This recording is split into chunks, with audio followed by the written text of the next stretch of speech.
So this is my commentary on chapter 24. This is part 2. Last time I had finished with verse 4, and I'm going to continue now with verse 5. A wise man is strong. Yeah, a man of knowledge increases strength.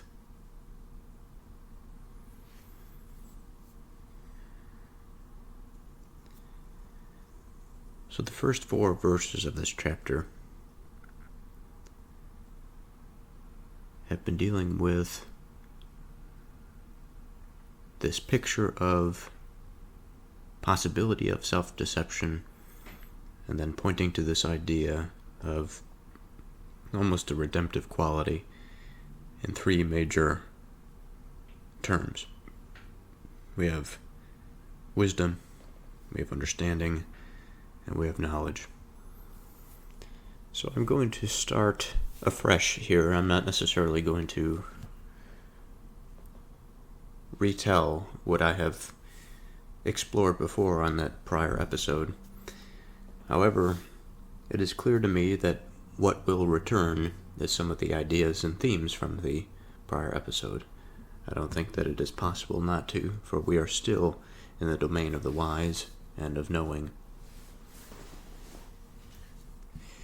So we are given another quality of the wise. A wise man is strong. A man of knowledge increases strength.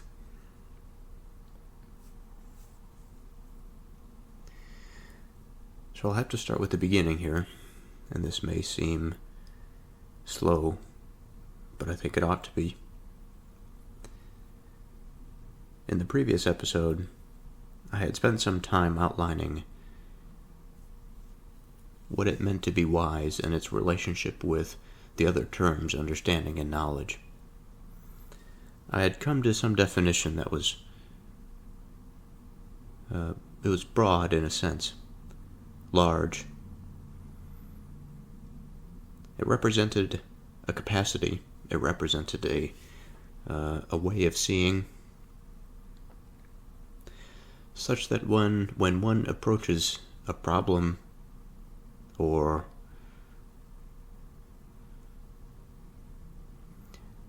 when one sees in general, the way in which one sees, the way in which one is able to understand and interpret the relatedness between things, I think is directly related to the degree of wisdom that this person holds. But even that way of speaking is, I think, difficult, because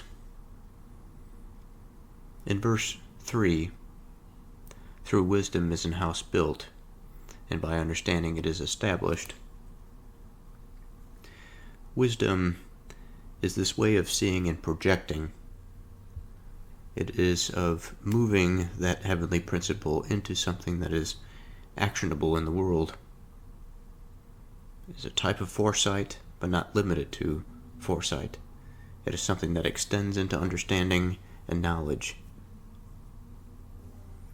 Again, as I've mentioned, it is the relatedness. It is how things are related regardless of whether or not one is actually physically engaged in bringing that principle into the physical world. It includes both domains or both dimensions, both the conceived and also the acted. And so in verse 5, what we are seeing here is an addition to this wisdom. A wise man is strong. Now, what of strength can we identify? Much like in verse 3, with the physical example of the house being something that certainly is a physical thing, but it comes to mean much more than that for the people that live in it, for the people that design it.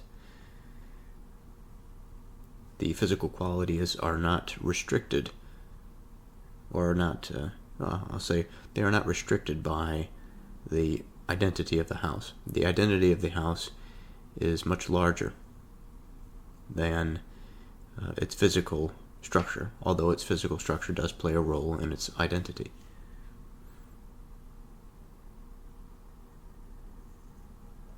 A wise man is strong.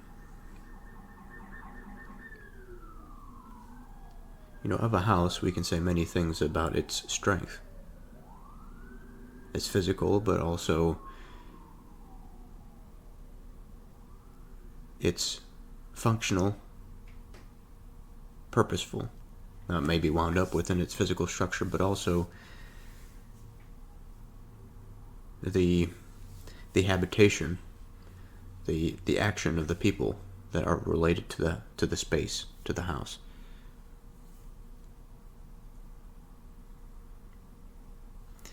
And so a strong household, I think, is more than its elements. It's more than the wood and the iron that go into building it, that giving it that physical structure.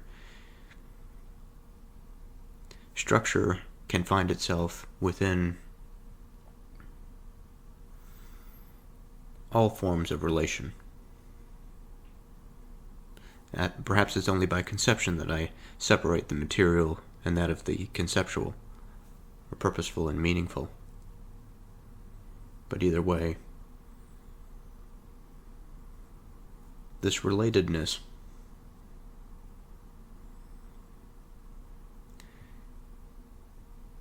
can find itself, as I've mentioned, within the physical structure and within, let's say, a family that finds themselves within this house. Now, what is a strong family? It is not the material pieces that make it strong, but rather the way in which the individuals are related to one another. It is the comfortability of their speech. It is the shared goals. There are many things that go into these relationships.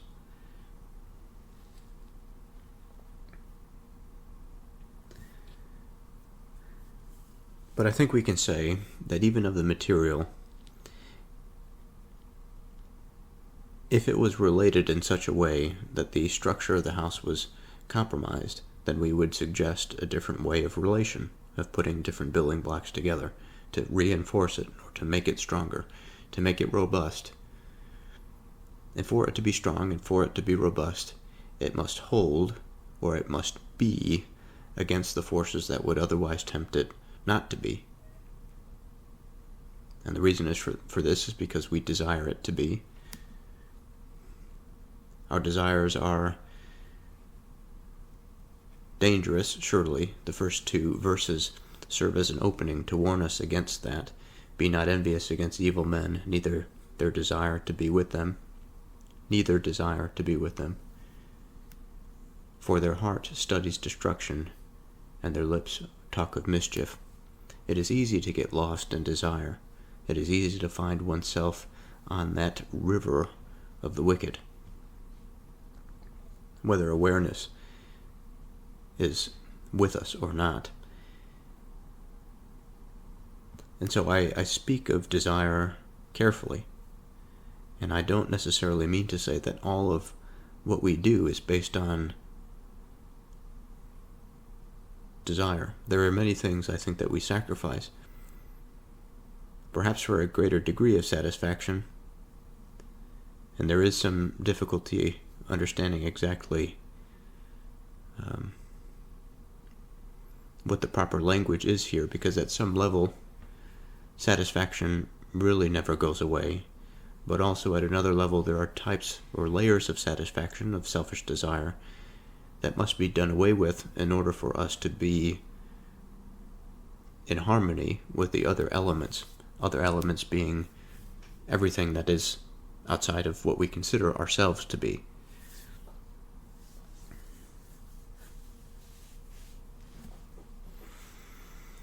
And having that wisdom, being able to see the structure, but not just the structure, understand how the different elements, if they are put together in certain ways, how that structure forms strength. It takes time for a novice to understand how to build a house. It takes years of being an apprentice to become a carpenter.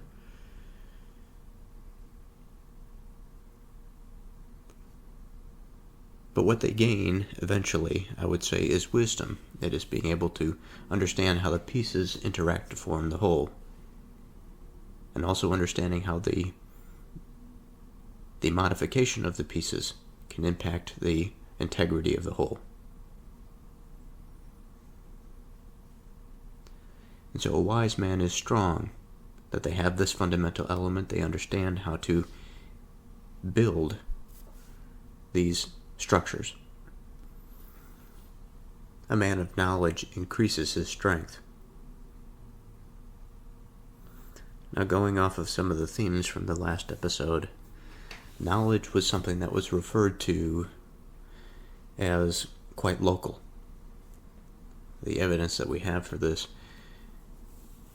the prompting to consider this, is verse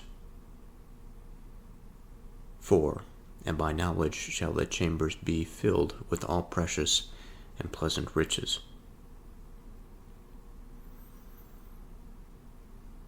It doesn't necessarily mean,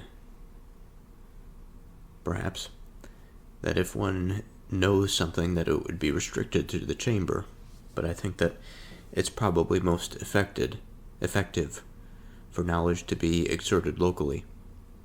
It is something that is quite immediate, is something that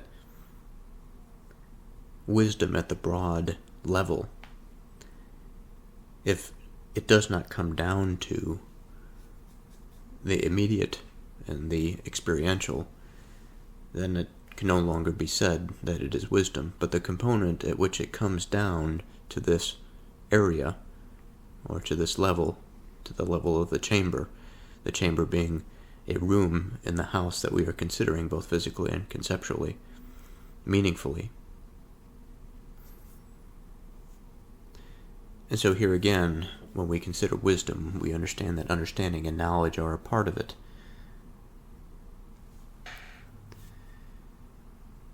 But as I consider this word knowledge, and I think of our modern understanding, I think of something that is well defined, but it is aspectual. It is not just one thing. Knowing encompasses different things. There are different ways, different dimensions by which we come to know something, that are the procedural, conceptual, experiential, factual. All of these things come together to form that map. And so knowing one of these things, I think, is good, because it increases the stability of one's interface or relationship, relatedness to any particular thing, whether it be an object or another person. Now, I may extend my thought on this word wisdom to include that which connects these different aspects and elements together, that provides us with an even broader whole than any one particular component of knowledge.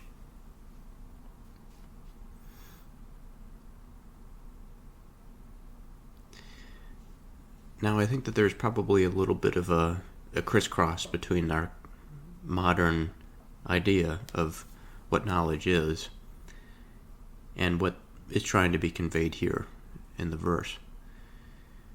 Because understanding seems to imply a degree of procedural knowledge, that is, the establishment of the house, that there is some series of logical steps that must take place for the physical structure to be, but also more of the meaningful, purposeful element, which is why the house is established in the first place. The physical establishment, that is.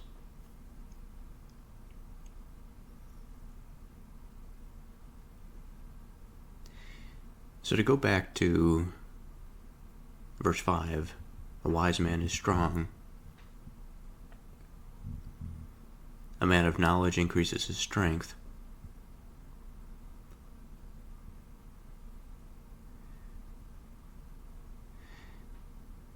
And so I come back to in my mind this thought of locality of knowledge, that it is something, again, it's experienced, it's procedural. I think of my occupation in this way, that as I do it, I spend most of my time doing this business. And as I do it, I learn, I pay attention, and hopefully, ideally, I become more proficient at what I do. And that has to do with knowing, it has to do with an accurate relationship to the problems that confront me, that I have solutions that actually solve the problems that are presented. The better I am at solving those problems, the better I am at knowing or doing this task. And in that way, it increases my strength in the sense that I am reliable when it comes to interfacing with this problem. I have found a way of interfacing with the world such that I understand certain patterns. And understanding patterns are quite valuable in our society. It is what this free capitalistic economy is all about.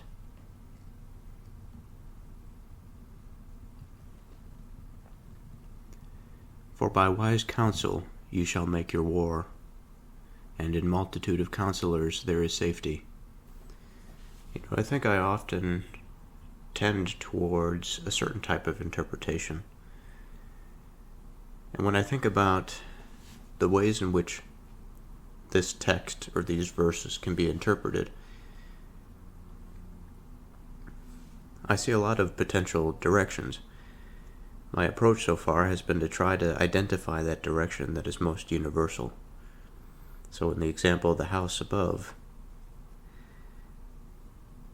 the verse seems to be clear to be referring to something more than the material. And so the house must be made into this form, this image, this conception that has its roots in the material world or reality, and the extension of that also has its roots in the world, in reality. And it's this sort of, I don't want to say a yin and yang, because I don't think that is necessarily what that means, but there is this heaven and earth dynamic motif that is constant. And sometimes I make myself a little bit tired by always trying to refer to something, like for example, the word war in this verse. My mind immediately goes towards the broader concept of war. And I think that there is a way of interpreting this verse that really gets into describing the strategy, perhaps, that would be involved with having counsel, making decisions to go to war, to have human bloodshed for a cause.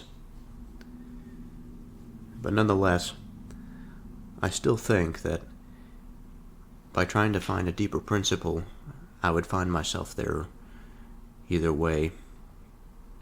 And I do not think that it is some roundabout way to understand the concept by saying that war is something, it implies something more than that which it may appear to be at the surface. So, what do I mean by all of this?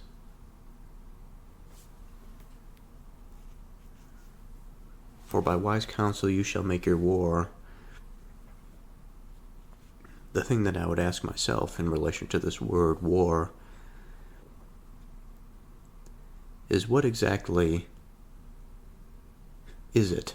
Of course, the ever frustrating question. We wouldn't necessarily call a war some conflict between one person and another. It is a war of principalities. Some broad machine some broad intelligence that floats upon the minds of man in his collective society.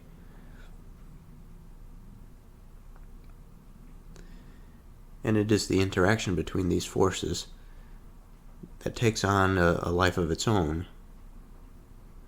Of course, there are key players and key elements, but even in the most directed sorts like Alexander the Great, Napoleon Bonaparte, or Adolf Hitler, it is not them alone that drives a society to war.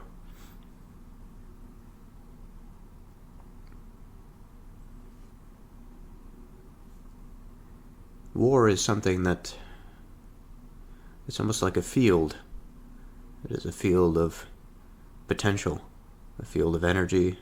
Perhaps energy is not the right word. Potential is closer to the mark. There are many potential paths for which the various limiters towards violence and peaceful resolution become thinner and thinner. And what is favored is increasingly violence as a way to solve and to settle the matter. That there are irreconcilable differences. And we can imagine in such a probabilistic environment making wise decisions, either strategically in a war or just on its eve to prevent it, perhaps. Having those that can see the pieces and can understand the general vector of the agent that directs the conflict, it would seem to me to be fundamental. Now, to my mind, a counselor is somebody that gives advice. These people, if they are wise, as I've said, they give us a better perspective.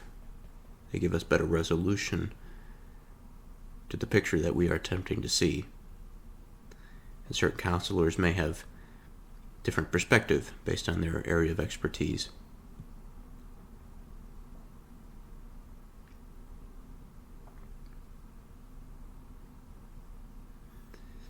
Now the question is, why would it be the case that in the case of the multitude that there is safety?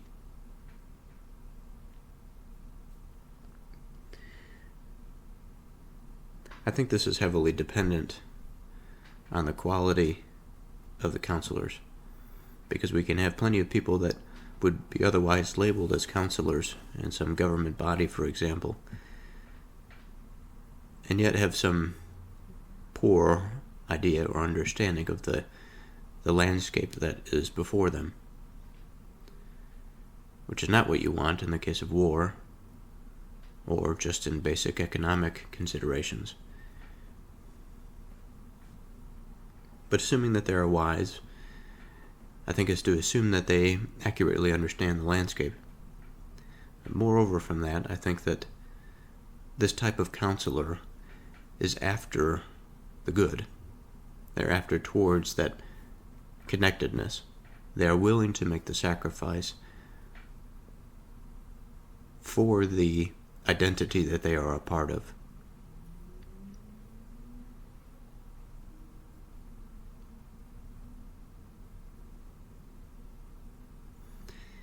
And in the sense that, much like a ship on the ocean, much like its visibility is to its safety, such that it doesn't run into something.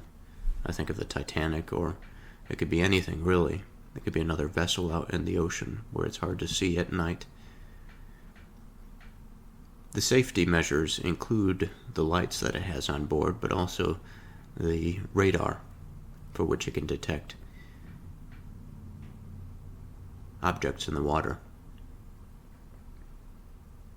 And these detectors serve as counselors, wise counselors. The more types of information that come in, the bigger picture, the better picture, I would say, we have.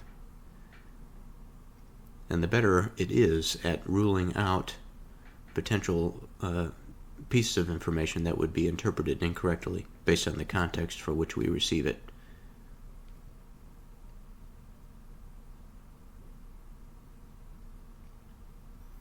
Wisdom is too high for a fool, and he opens not his mouth in the gate.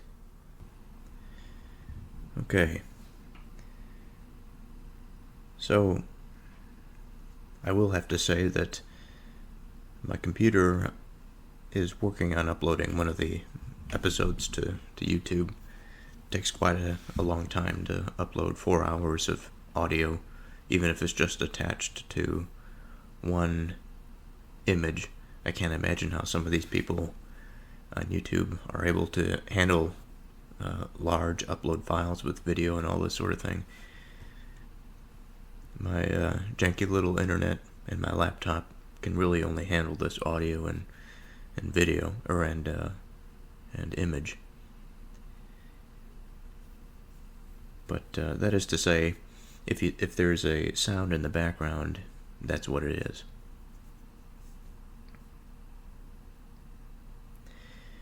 So, this business of wisdom being too high for the fool.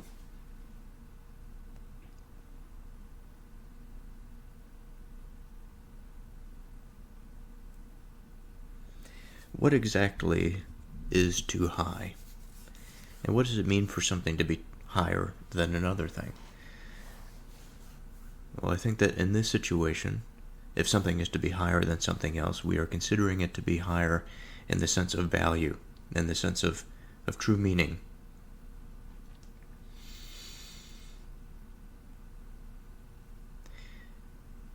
Now, wisdom, as I've said, I've thought about it in a few different ways, but I think that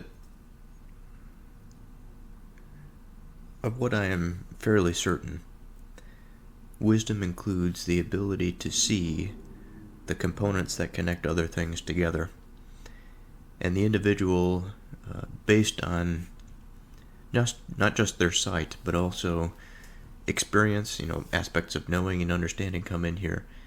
It all contributes to this way in which one navigates the environment.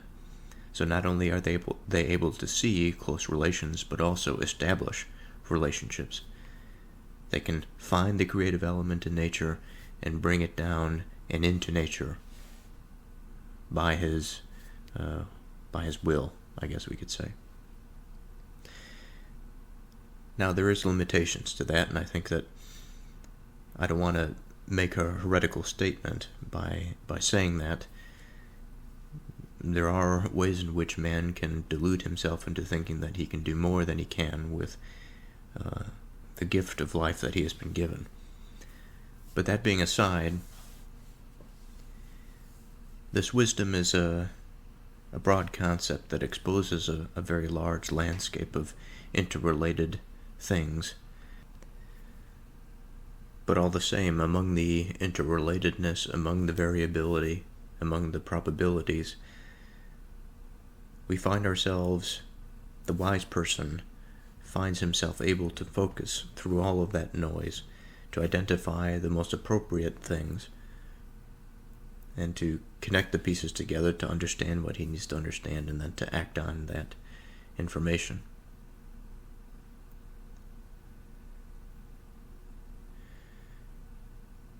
So, again, the question is, in what way, we've already established that wisdom, or if rather something is to be higher than another, that means it is more meaningful or more valuable. But I think there's other language that can be used to describe what is being outlined here. Wisdom is too high for a fool. We could say that wisdom is too valuable for a fool.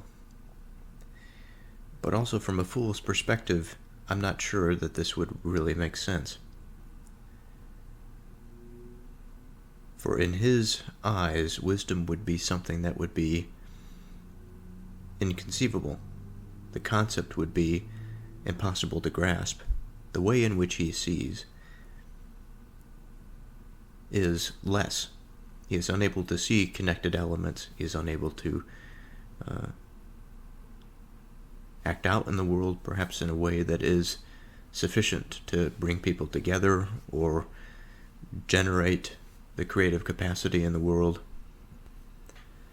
Perhaps the fool is somebody that has the ability but chooses to be blind, chooses to be or to live in a particular way that causes him to be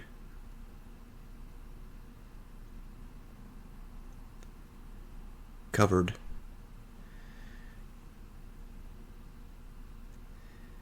And I pause because I'm thinking of all the various ways in which this can happen. I think of one in particular. I think of the strange twists and turns that our culture has gone down, even before the technological revolution, or maybe I should say the internet revolution.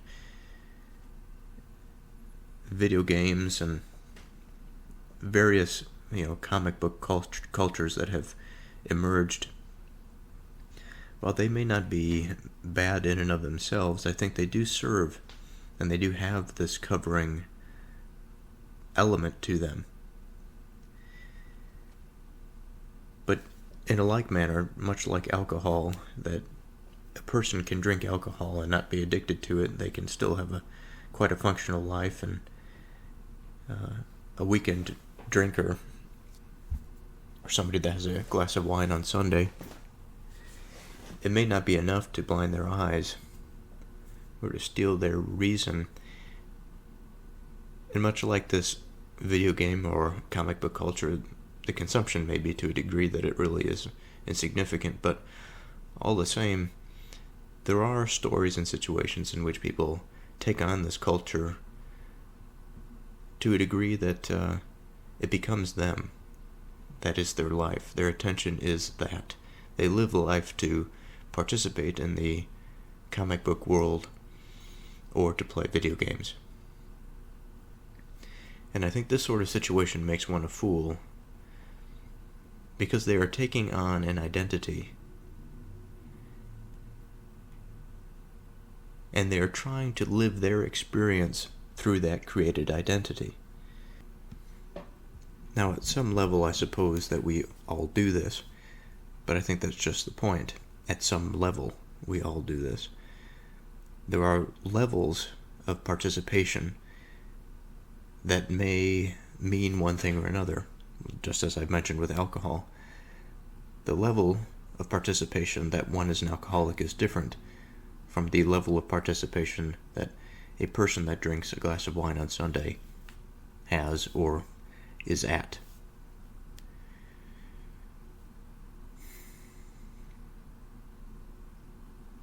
Wisdom is too high for a fool. So in the situations in which the fool has blinded themselves, either willfully or not, they have reached the point where the concept of wisdom is foreign.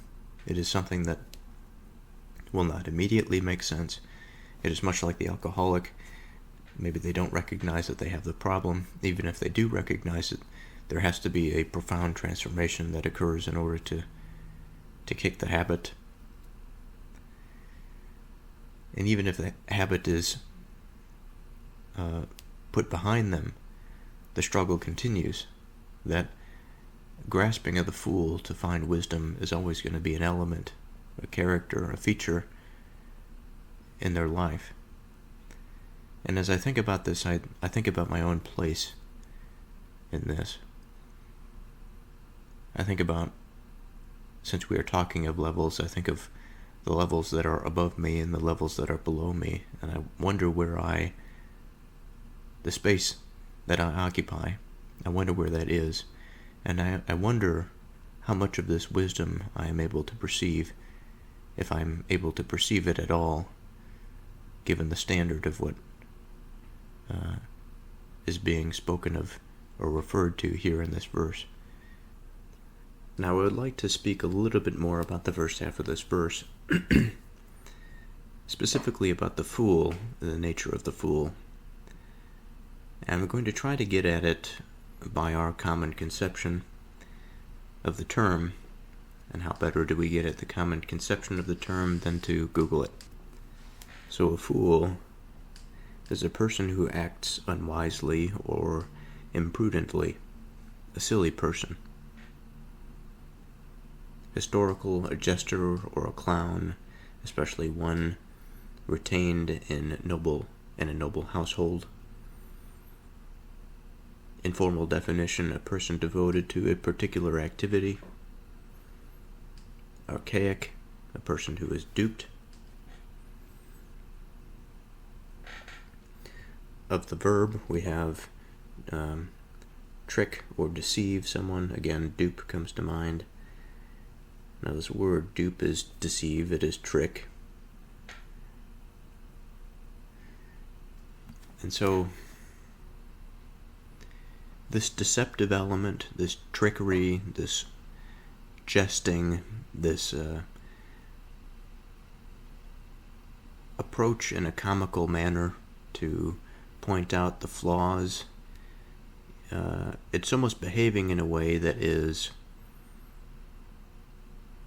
contrary to that which is true, considering the jester. Performing in a way that doesn't make any sense culturally, but introduces a corrective measure. Since he is the fool, he is able to recognize foolish things, and he points out foolish things in the king's behavior or action. And because of this identification of the foolish, he identifies that which is true about a particular person's behavior, but he identifies that which is true because it is foolish, it is silly, it is the poor judge that recognizes another poor judge.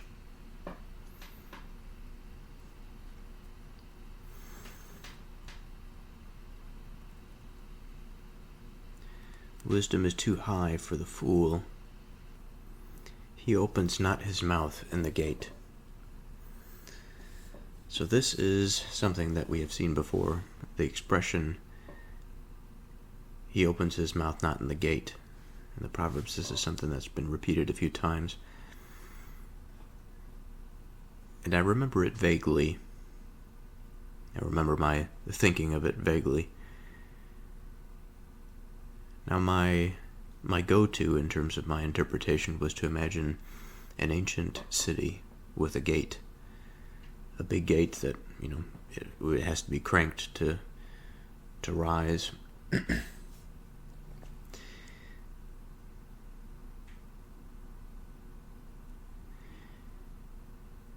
And I'll try my best to explore this territory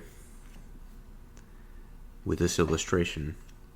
So if somebody is in the gate, they are in this sort of archway, the entryway to a particular place, let's say an ancient city, between the inside and the outside.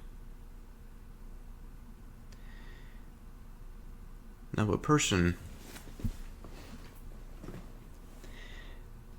I would have to imagine that although man is imperfect, and although his societies and civilizations are always filled with the contrary element, at least they are, if they are healthy, they are geared towards placing that which ought to be at the fringes.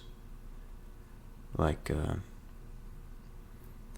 evil elements, the wicked, the types of behaviors that would lead to an unproductive and unhappy society, for which we can imagine, I'm sure, many. But the low-hanging fruit would be the murderers, the rapists, the child abusers, all of this sort of thing. We would want that element as far away from the center as possible. We would want them outside of the gates. This element of man is something that I think will always exist in us because of our frailty. But given that fact, we raise our walls and we say, okay, beyond this point, we will not accept this.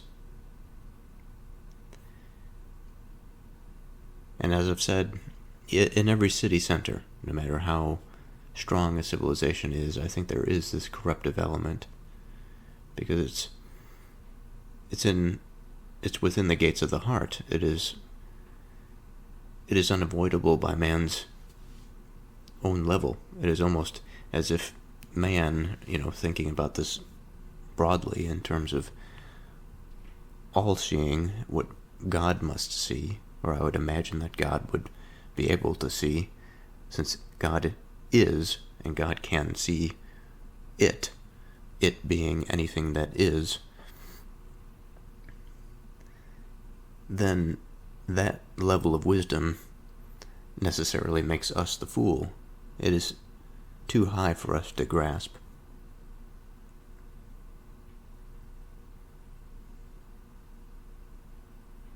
Now, that's not to say that we can't improve on ourselves. I would never want to make that case. And it's not the case that we can't be in harmony with this thing that is. And because we are in harmony or have a good relationship to it, then we are allowed to experience wondrous things. I think that this is certainly possible. I don't want to make a damning statement of man. He opens not his mouth in the gate. He, of course, referring to the fool.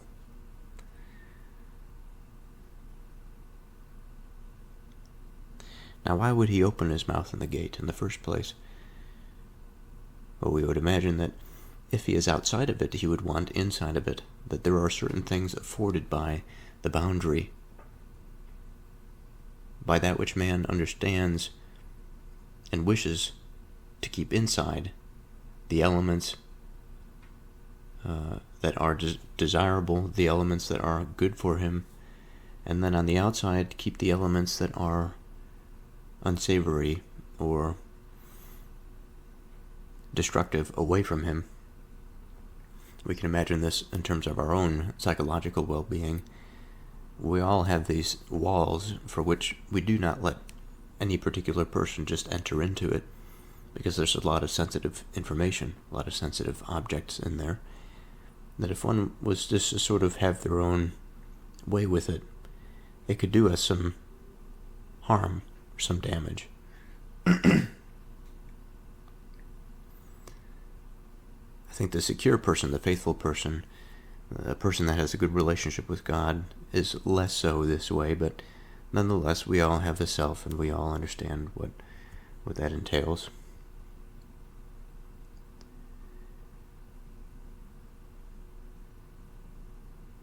He opens not his mouth in the gate. So if he is desirous to get into the gate, it would make sense for him to open his mouth and to explain why he, as a person who exists now at the periphery, ought to be into the center. He might as well open it even if he doesn't have a good answer, even if he fails to provide a good answer. If he stays at the periphery, he will not enjoy the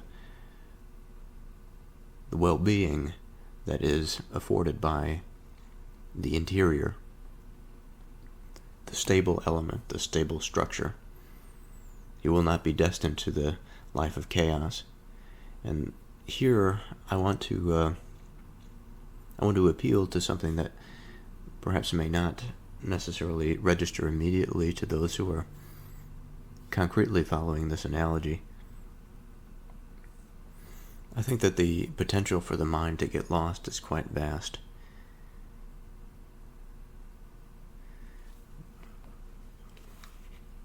I have had these experiences, thankfully only a few, but there are times in my life where I have fell quite far away from where I should be. And I know that I have fallen far because in those moments I am completely blinded by anything that I would consider to be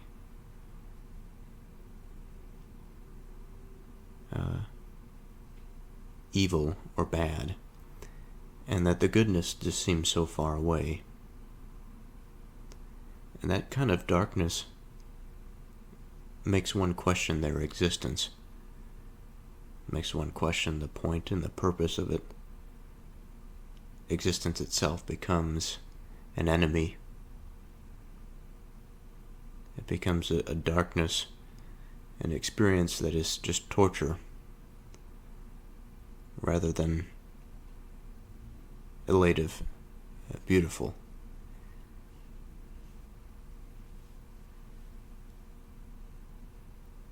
And I think that there is an element here in which one that chooses not to open the mouth and the gate, to attempt to at this place of stability for which the mind can experience life outside of the vacuum of that potential for which they think about death, for which they think about absence and nothingness, meaninglessness, the void of all existence. If one doesn't attempt to move outside of that frame, then they are foolish. They're stuck in it. They will stay there forever. And they will try to appease their desires. Perhaps they will drink until they just don't feel it anymore. And the mind is just this useless ball of putty. And so the fool becomes disqualified from participating in the crucial communal activities. Now this is partially by his own will, I should say. He that devises to do evil shall be called a mischievous person.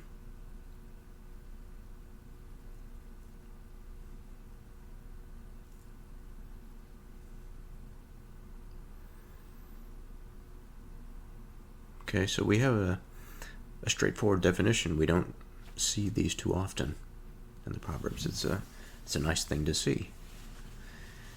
It's refreshing. He that devises to do evil shall be called a mischievous person. So let's speak of evil. And then let's speak of what it means to devise it, for then we shall know what a mischievous person is. So evil. So it's interesting in the Proverbs how these things come up, because there's gradations of terms that sort of revolve around similar definitions, but they may not have the same definition, and they are important because they recognize different levels, different strata. By this I mean the one we just experienced here is the fool and then evil. The other of that triad that we see in the Proverbs is the wicked. Maybe we may see that, or I could see it here, verse 15. Lay not wait, O wicked man, against the dwelling of the righteous, spoil not his resting place. We started with speaking of evil before we went into speaking of wisdom. Of wisdom, we have wisdom, knowledge, and understanding. Wisdom, understanding, and knowledge. In other terms, we have righteousness, we have just, we have good.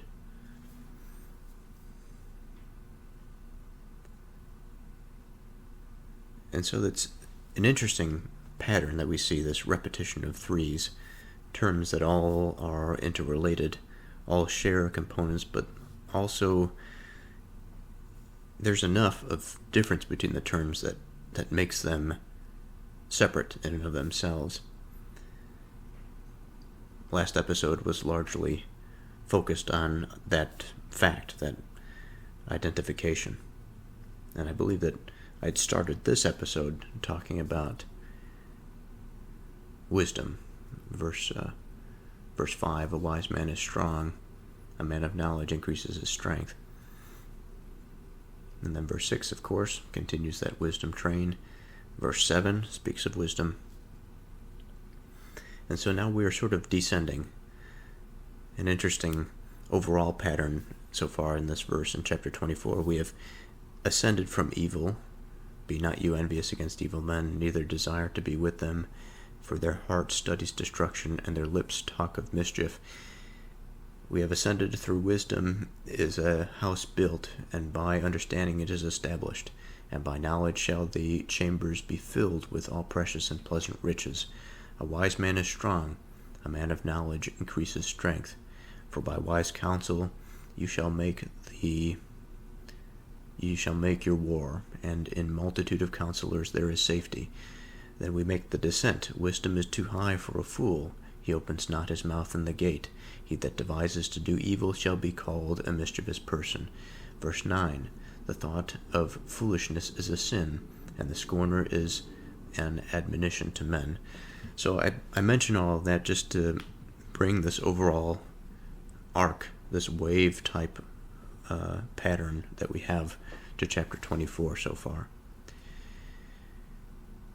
Okay, so what can we say of evil? What does this mean?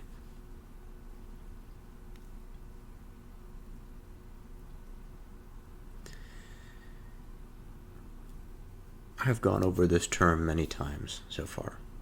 If one is to get all the way to chapter 24, I consider this to be a type of achievement, a belt that I'm wearing, because there's been so many times that I've seen the word evil in different verses and in different contexts, and I've tried to put it together. And I've succeeded in some sense, and I'm sure failed in others. But this term evil, I've often found myself describing it as something that is, in its totality, at the ending of it all, it wishes to disrupt and to destroy. Now there are elements of the good and elements of the bad that find themselves so close together, like, for example, ending. We can have an ending both in terms of evil and both in terms of good. I think the difference is that of the good and of the cycle of life, for example, upon death, that man's experience, although he is a small piece in this very large universe, or more importantly, the whole of it, whatever that happens to be, and people have many different ideas of what this thing happens to be. Often we refer to it as reality.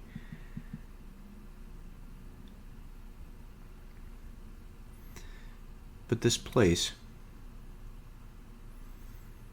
that I find myself in is limited by my physical nature. I have been born with a particular body, with a particular set of sensory data, or sensory organs, that allows me to take in information and to perceive and interpret information.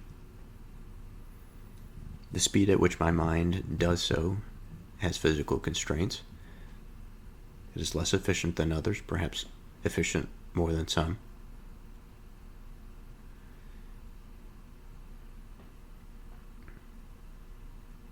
And given my parameters, given my restraints, I am an agent nonetheless. I have a degree of will given the constraints that I have. And as an agent, I'm able to think and to conceptualize the world that I find myself in, and the world that is beyond what I can see. I'm free to make up all types of fanciful stories about what may be or what may not be.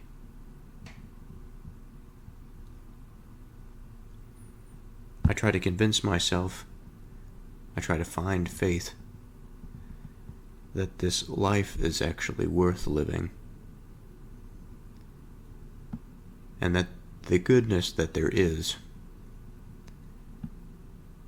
to be seen And what evil that there is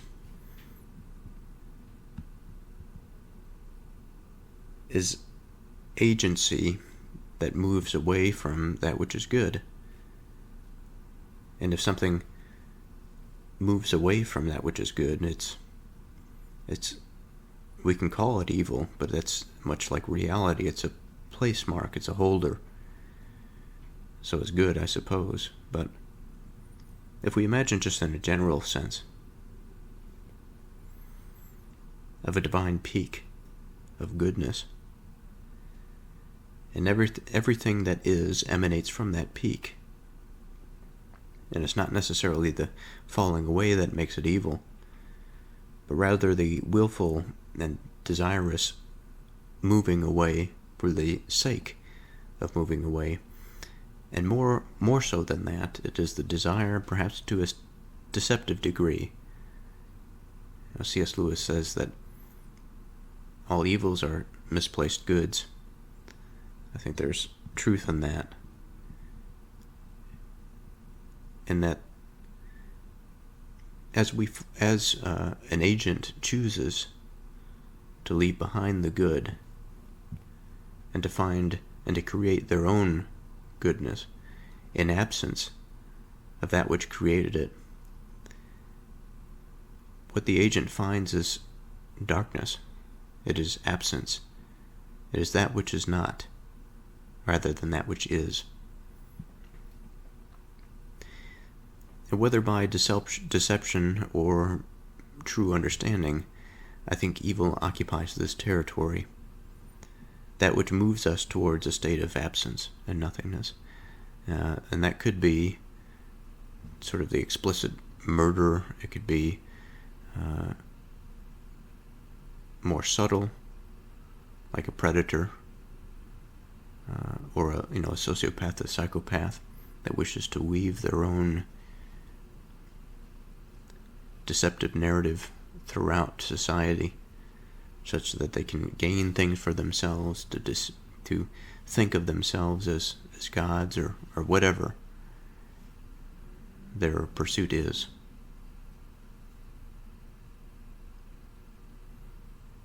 This evil at the end is towards nothing. It is desirous of nothing.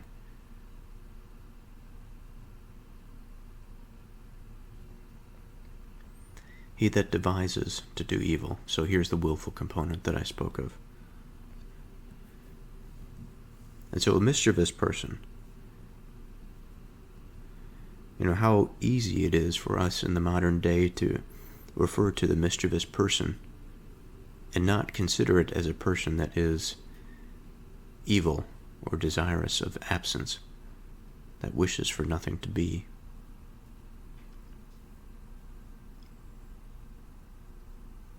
In many terms, I think we have this foolish conception. We say something is mischievous, we take a lot of value out of it. There's a comical element. That there's something not all that bad about something that is truly mischievous.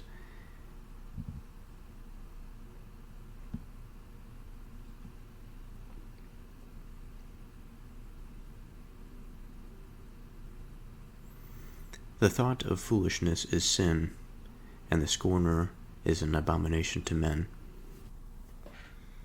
So today is a new day. And here we go, the thought of foolishness.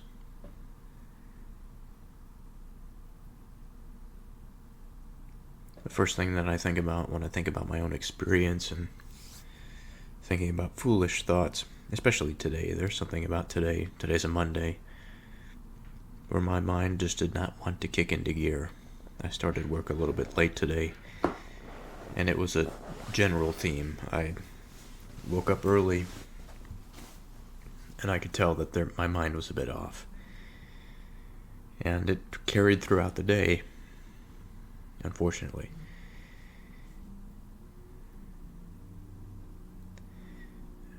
Now, when I think about this,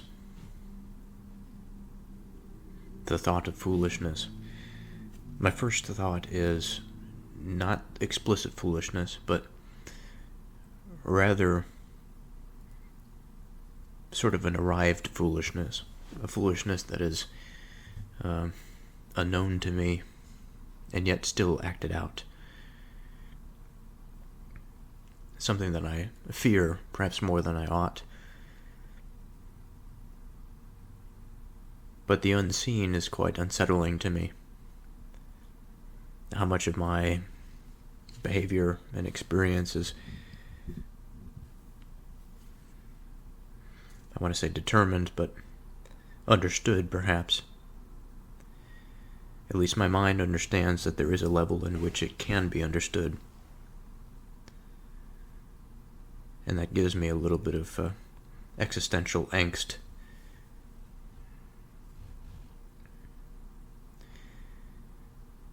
The thought of foolishness. There are other times in which I'm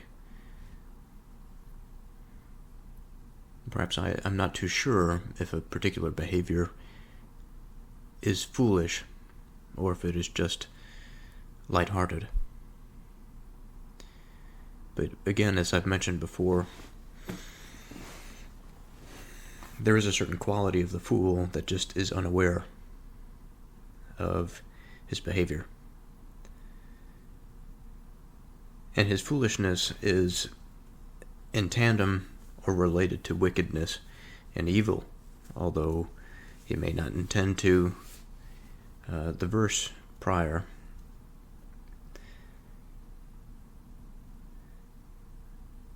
wisdom is too high for a fool, he opens not his mouth in the gate. There's a level thing here.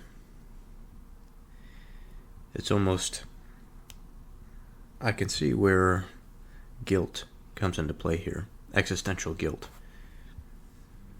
That there is this feeling of wrongdoing just by being, imagining oneself to be inferior to all that there is. And then by reading these verses, I think it compounds it a little bit, or at least it can.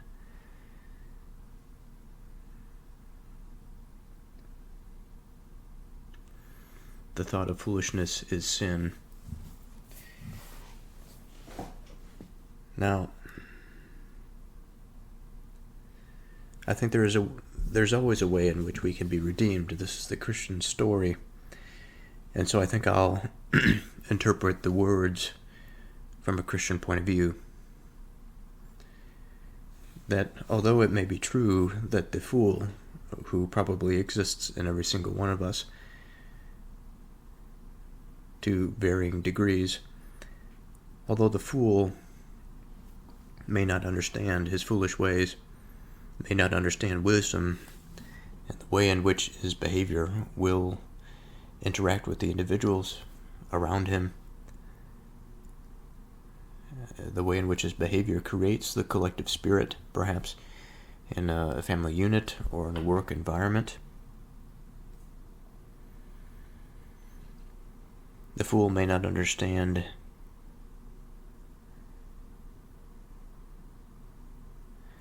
how it is he ought to organize his observations and act appropriately, make good judgments.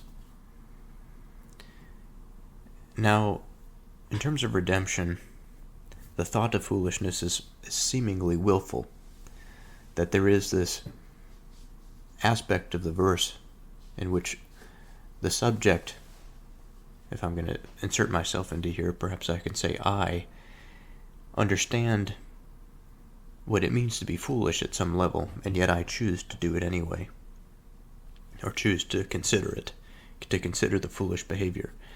And I think one potential of this might be to understand that there's a little bit of something off about my approach to solving a problem, or my obligation to another person, that I am not fulfilling it to the degree that I know I ought to.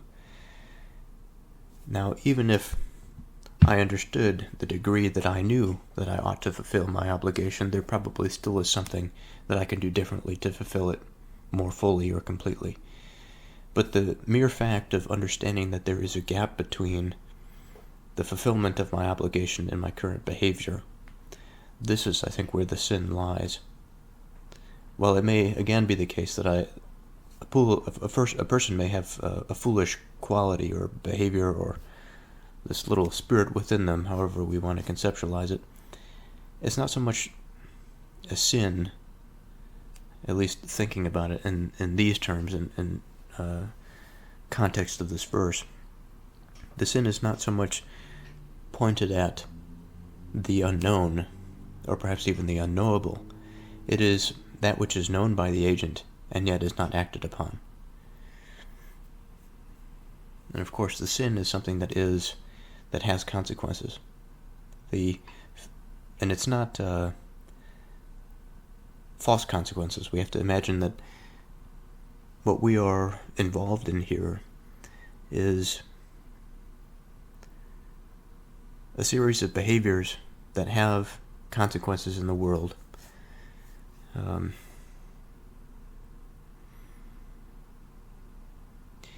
So for example, if I fail to meet an obligation at work, it may not do something for me in the short term, but repeatedly in the long run, if I am inattentive and lackluster in fulfilling my duties, it will come back to me.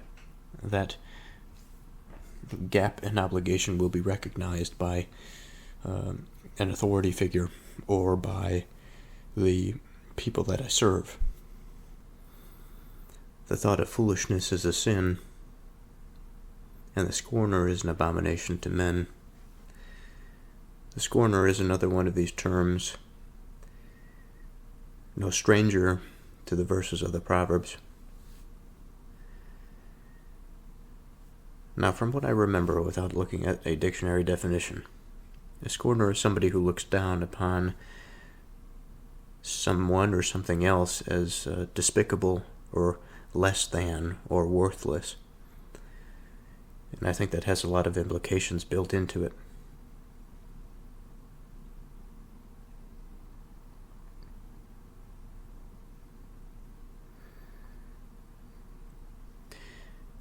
The person that looks down on or imagines something to be worthless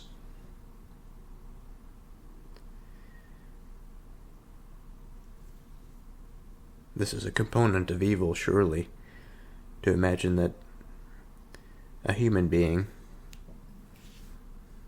or something that has the capacity for the creative element to be considered worthless.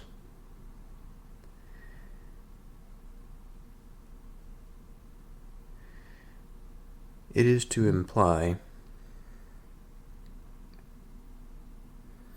I think at some level,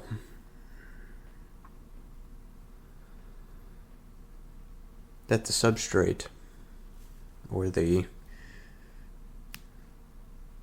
experience that an individual articulates with, that they interface with,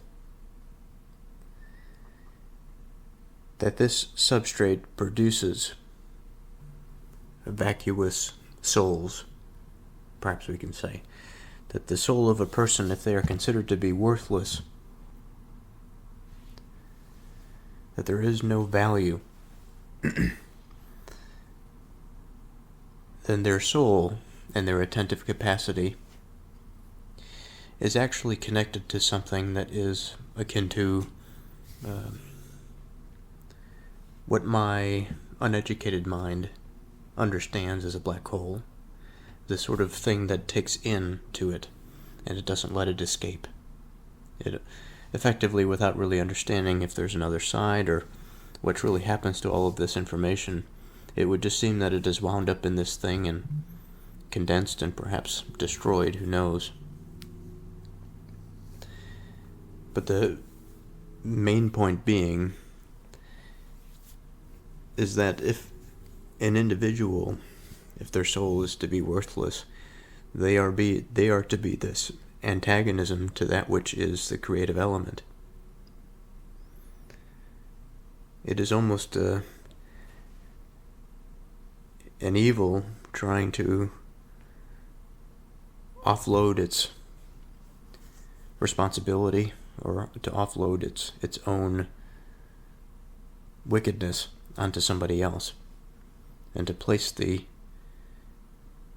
obligation of judgment from what is on high into their own hands, and to arbitrarily attribute to another person, a thing or object,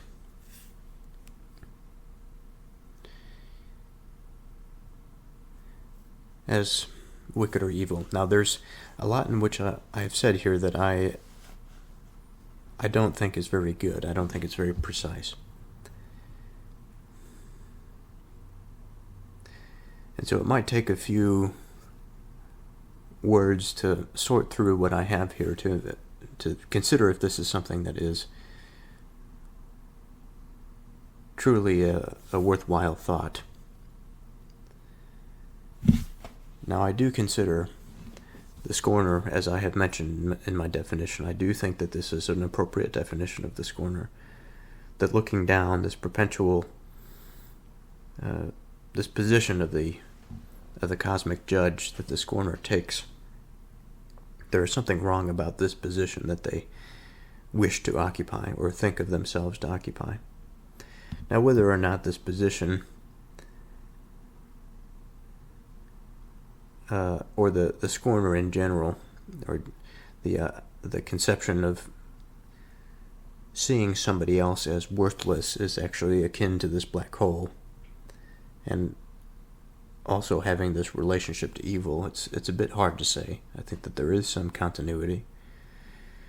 But first and foremost, recognizing that this position of being a false judge is important. Now, the only way that I can understand this is if I bring it down a little bit. If I imagine myself in a position in which I am not able to judge accurately on a particular problem or subject, I would not be able to judge if I did not have adequate information. Now, I suppose at some level we can say that none of us can actually be adequate judges, because there's always going to be some layer or some level in which we don't understand all of the available information. Either it's too small or too large to be adequately perceivable by the human mind. Now, there's an element of that which, of course, is impractical, because we as beings always form judgments about things, about people. Sometimes they're right and sometimes they're wrong.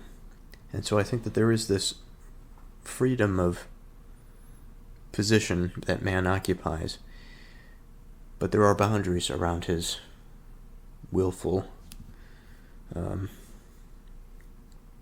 judgments. And the boundaries come back not in the sense that he is unable to make judgments, but rather that if he makes them and he acts accordingly as if he is a judge that is higher than his actual position, then he will understand where he is right and where he is wrong by the consequence of that judgment.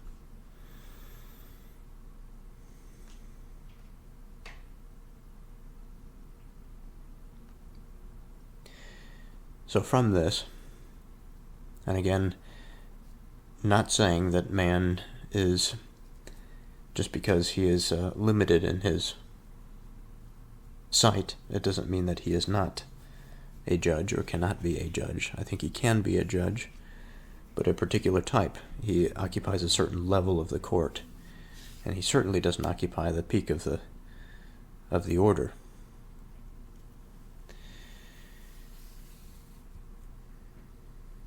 And much like a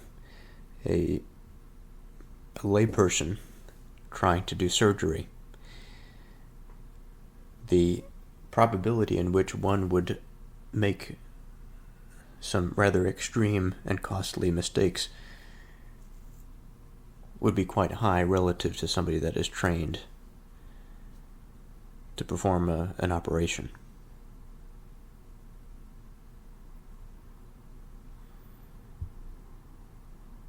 The scorner is an abomination to men.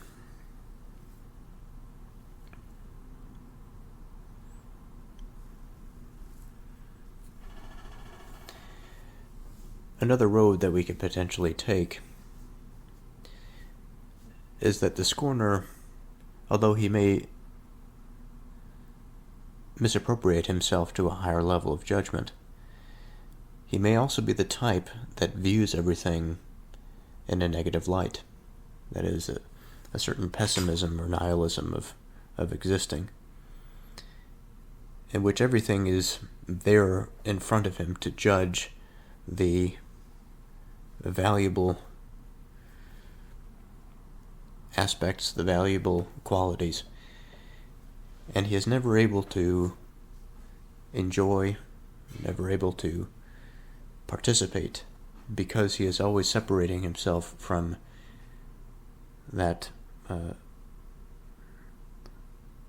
experience that allows his mind to just enter into that flow or that harmony with somebody else or something else. Now, I'd like to say one final thing, just a thought on this conception of value and our role in the creation of it or the identification of it. When I think of the word unworthy, the definition is not deserving effort, attention, or respect.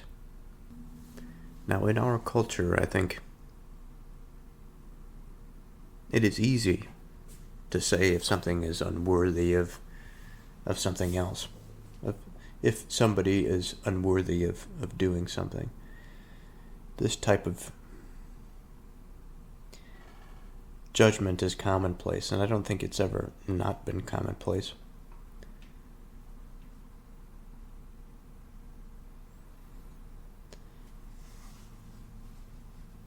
But there are certain matters of life in which it is more than just the identification of competence. For example, of trying to determine if one person will be a good fit for employment. There has to be all sorts of these judgments of worthiness and all of this sort of thing. But that exists on a certain level. Worthiness in terms of existence, I think, is a different level. This is a type of judge that I think certainly man can occupy. He could find himself in that seat. But it is not for him to be in that seat. And I think problems will come because of it.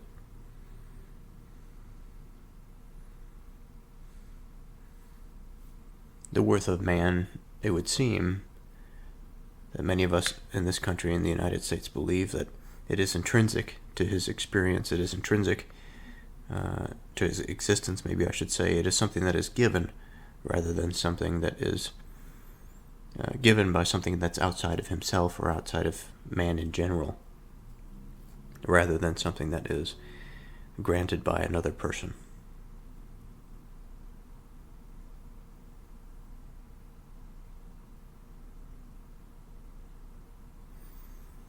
If you faint in the day of adversity, your strength is small.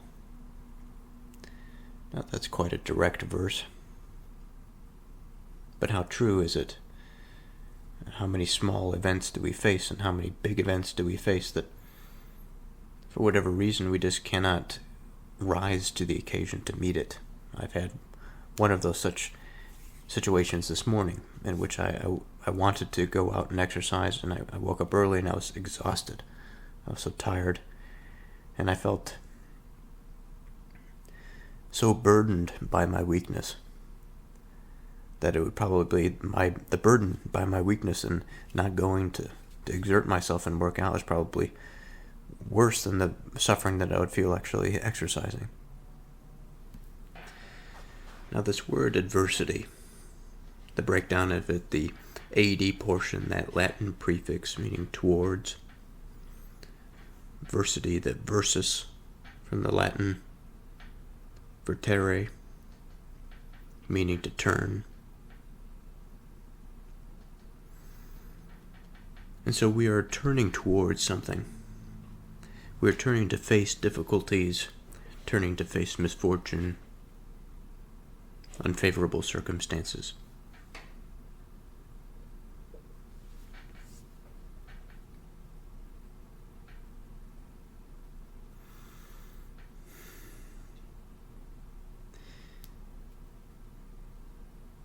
Now, to lose attention, to lose thought, to lose focus, to lose composure under such a condition,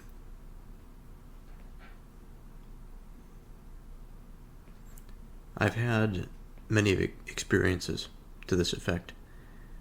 I'm sure many have. And I often wonder at the consequences. Because I know that there are consequences. And I know that the consequences are more than just a negative feeling.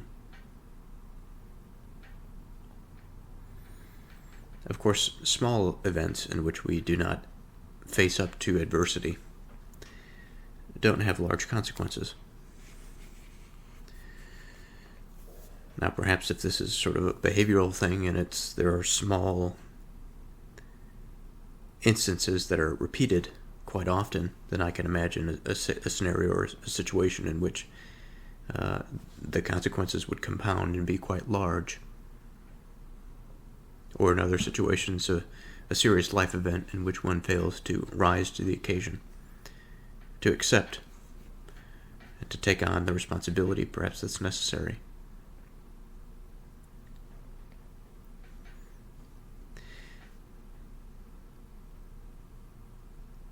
Strength. Strength is a load-bearing term. I think of strong structural elements within a building. I think of something that can hold up something that is important. Whether that be a building, whether that be an idea, whether it be a pursuit, whether it be a behavior, whether it be an explanation. Everything has these foundational elements, the support beams, that would hold it up. Now, if every time that there was load placed through a load-bearing beam in a house, for example, and it cracked and it buckled under the weight, the house would not stand very long. And that's something that we would consider to be lacking in strength, weak. And this adversity is facing the load, it is facing in this case we wouldn't classify it as a difficulty, but it would be something that it is resisting, that it must face that load that is placed on it. It must resist it in order to maintain its strength. And out of all of the possibilities and avenues of life in which adversity can present itself to us, I consider the times in which I've gone through the periods of strength and of weakness.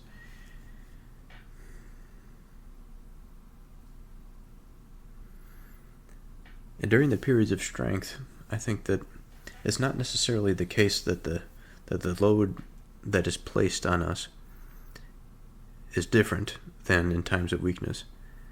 I think it is just our willingness to accept that is different among the conditions. Of course, every day is different. Sometimes feelings are more pronounced than others, but assuming that these are relatively under control,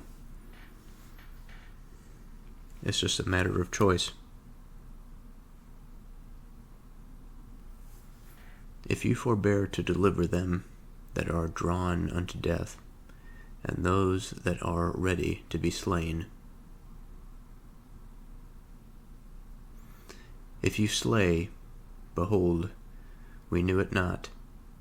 Does not he that ponders the heart consider it? And he that keeps your soul, does not he know it? And shall not he render to every man according to his works? So there's a two-part verse here, verse 11 and verse 12. Now, much like other chapters and earlier in this chapter, I should say, there's multiple paths of continuity that one can take to connect a verse prior to a verse after. Some of that I'm sure can be sort of pushing the envelope. Maybe the interpretation is a little bit more than necessary, drawing conclusions that may be there but are sort of weak in their capacity to bind verses together. But as I look back on the series of verses here, I said verse 11 and verse 12 are obviously together. Part of the reason for that is there's a semicolon between the two. But moving out a little bit, it seems that this general pattern that we're catching on to here starts with verse 9. The thought of foolishness is sin, and the scorner is an abomination to men. If you faint in the day of adversity, your strength is small. If you forbear to deliver them that are drawn to death, and those that are ready to be slain, if you say, Behold, we knew it not, does not he that ponders the heart consider it? And he that keeps your soul, does he not know it? And shall not he render to every man according to his works? And so we started thinking about the consequences, essentially, of foolishness. I've tried to outline some way in which foolishness can be thought of as a sin.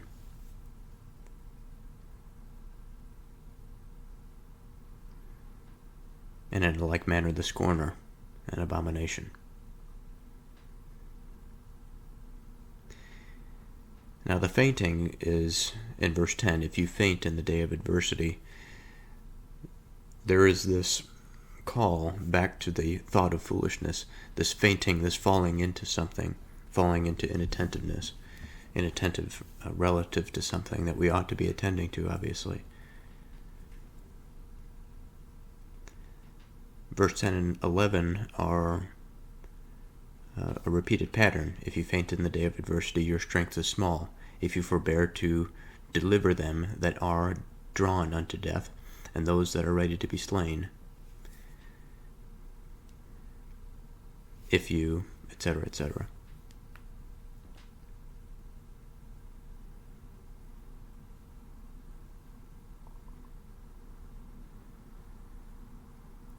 So what can we say of verse 11? If you forbear to deliver them that are drawn unto death, and those that are ready to be slain. So beginning with the first half, if you forbear to deliver them that are drawn unto death. What does this word forbear mean? So literally the word means before carrying or before enduring.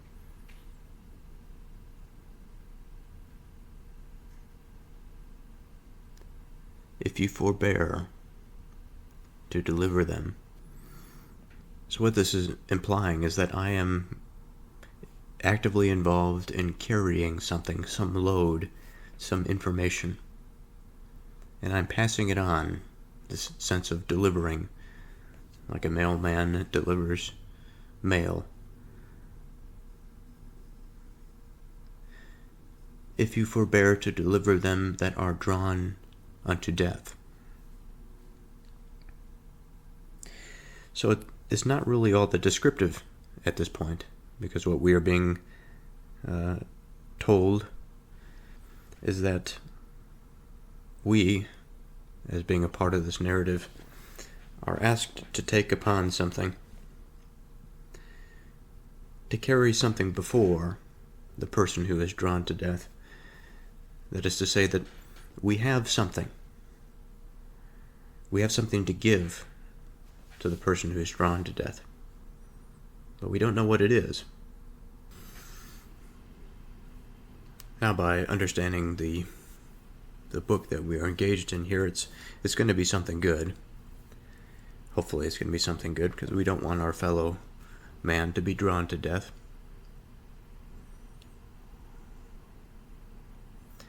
And so what I see here is a big generational picture of a generation before delivering a message to the generation that comes after.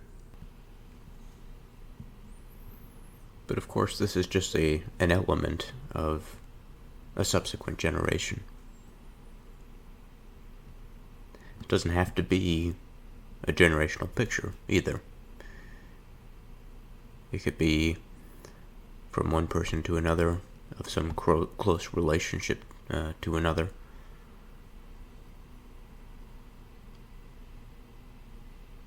If you forbear to deliver them that are drawn to death, and those that are ready to be slain. What does the second part of that verse mean? And those who are ready to be slain. Well, I had a time in my life where I felt that it may be better to go to war than the current path that I was on. And of course, the option for war in this country seems such a lucrative business. It seems to be something that we are always and perpetually involved in some capacity or another, and that if one truly wanted to find war, they could find it. By joining some specialized unit, they would find themselves somewhere.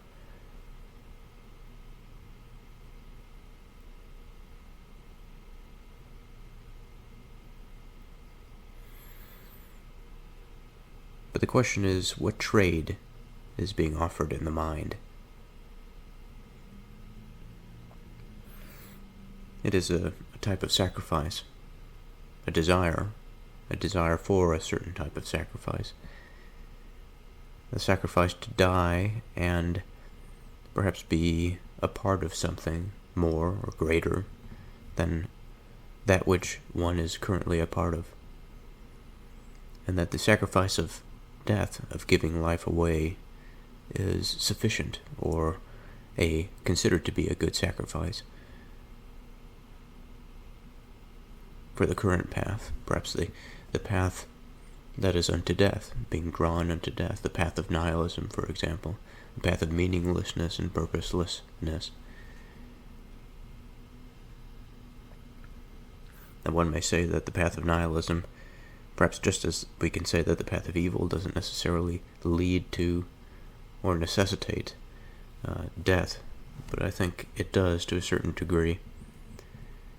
And if it doesn't, it is just because of the constraints of something that is good.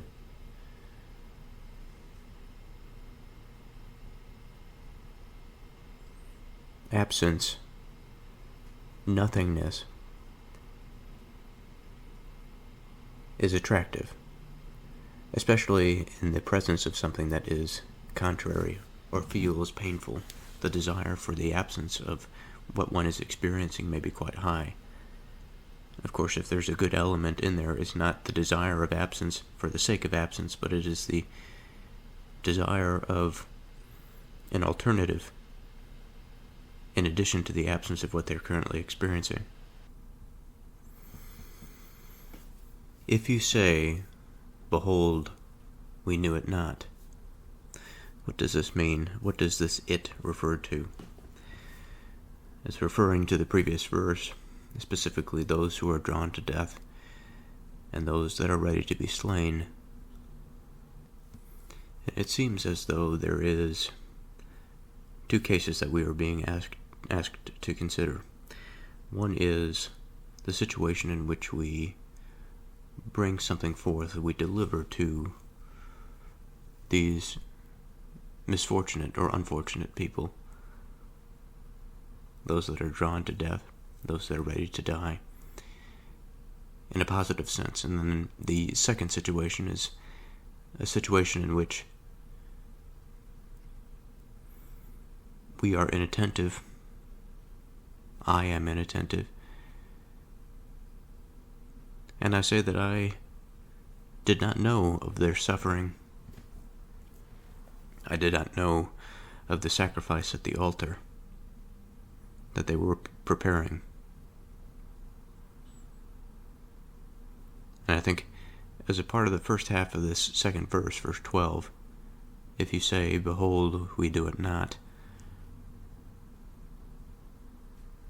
there's an element in which we can be just as easily referring to ourselves. As I've mentioned, that this philosophy of nihilism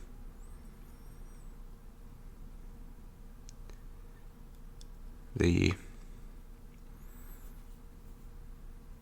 the unfortunate state of mind in which one comes to unbelief, however that may look. Now, I suppose I should be a bit more precise. When I say this philosophy of nihilism, I understand that there are roads to living life that is not just absence and the end and absolute darkness, the end of existence. It's sort of something that I've been using as a placeholder. Perhaps I ought not to do that, but what I mean to say here,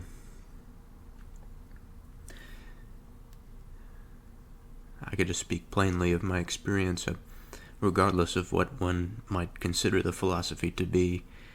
There's a philosophy of mind that can be quite totalizing, that it runs through all of experience, that death becomes a home, it becomes something that provides one solace, just the thought of it, and knowing that it will come soon is more pleasing than think of anything else. And that place is dark, obviously. What one desires is that darkness, it is the end. But regardless of how we choose to see the first part of verse 12, if you say, "Behold, we knew it not,"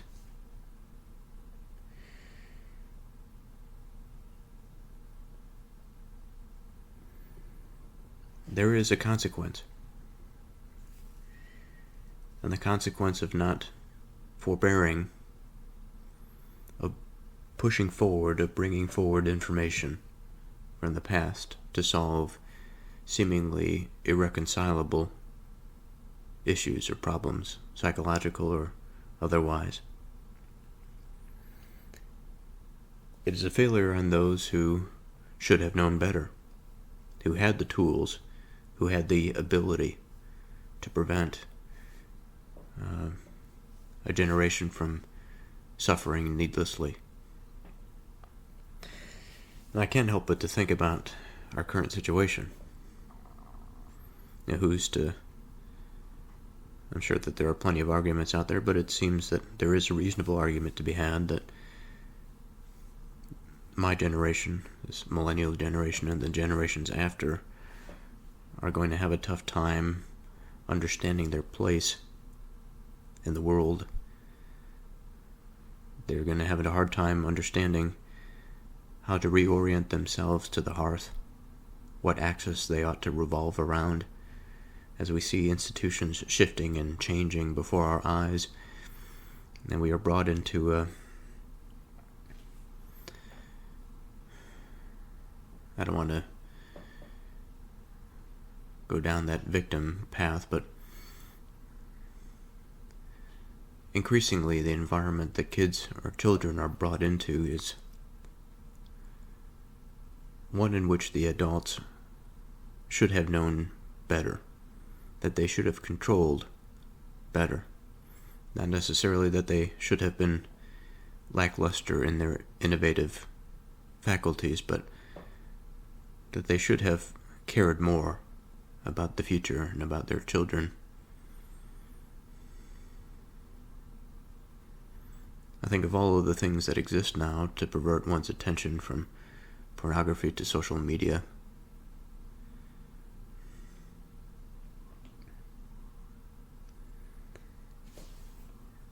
And it's not one person, I suppose, that's responsible for this sort of thing. It is a collective that fails.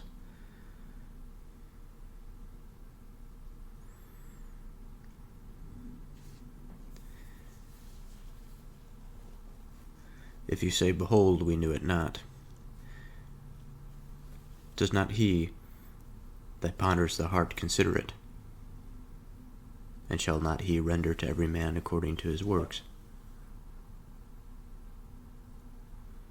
I skipped that second part. And he that keeps your soul, does not he know it? So let's start with the first. Does not he that ponders the heart consider it? The first time I went through this, I thought of the divine, I thought of the knower of all things. But this could be any agent that knows. Does not he that ponders the heart consider it? What a powerful line that seems to me to be. Anybody who comes across this verse with any sincerity, I think, is a ponderer of the heart. And my apologies for the break in the continuity, but today is a new day. Now, from listening to what I had previously recorded and rereading this verse, I'm equally excited to dive into this one. There's a thought that had occurred to me, that I think occurred to me last night when I recorded this, but perhaps not to the same degree of clarity. This verse seems to be, in my mind, I think of music. I've been listening to a lot of Vivaldi lately, particularly his cello concertos. And some pieces I find easier than others or harder than others to attend to what's going on. And there are some pieces that I'm particularly drawn to. And the reason why I'm drawn to them sometimes is unclear, but the point being is that when I am drawn to it, I am paying attention to it. It takes many listens, I think, to really orient oneself to a piece, but there are times in which I am absolutely captivated by certain pieces. And in those moments, I recognize how beautiful the piece is, the sort of interwoven nature of the piece, the callback to an earlier point in the piece, the subtle changes, perhaps, of a pattern that was at once we were introduced to, but now is slightly different, slightly progressed, slightly changed. And in the same manner, I see this verse. For it seems that in verse 11, we are really talking about the individual. We can really insert ourselves into this verse. If you forbear to deliver them that are drawn unto death, and those that are ready to be slain, it is as though we are being prompted to consider our own responsibility. Our responsibility to pass on the message, to give people hope, to move them away from that darkness of death. And to those that are ready to be slain, ask of them particular questions that may challenge their eagerness or readiness to die for some cause. Now, I suppose it could be said that there are some causes that are worth dying for, but again, in the context of this verse, the first part is quite important. I think this is in the musical sense, this is where the first part of the beauty begins, because there is a dependent relationship, it would seem. Contextually, it might mean something completely different, rather, if we were to consider the second half of the verse as it stands. Those that are ready to be slain. Since we are already talking about a situation or a context in which there's an individual or groups of individuals that are drawn to that absence of existence and of life, we don't necessarily go into the second part considering those that are drawn to be slain or to sacrifice themselves for something greater. It is more so that we are considering those who have found themselves in an unfortunate position, that they wish to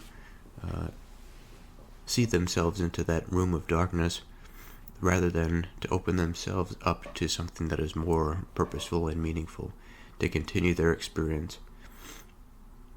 And so to those that are ready to be slain, it is those that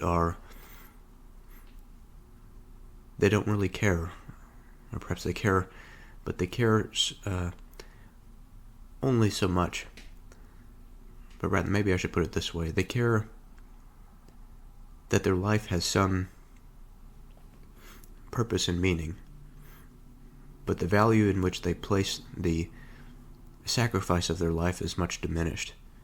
That I think that one that is drawn to death is one that would easily give up their life for any cause, as long as it is some cause and some purpose, because it's the only thing that they could see is worthwhile.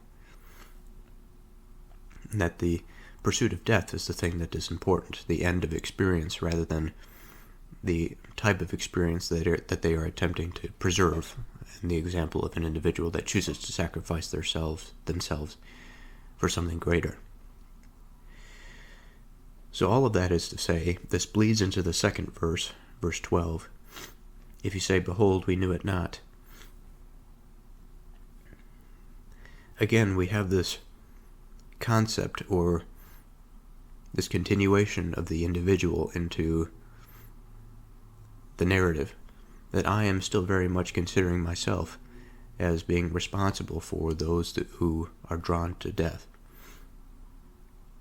Or, in the reverse part of this, the part of myself that has had the experience of being one of those persons being drawn to death, and reflecting on the situation or the case in which those around me, those who are the righteous sort, or who wish to be of that type or quality, they are the ones that recognize that darkness. And I've seen many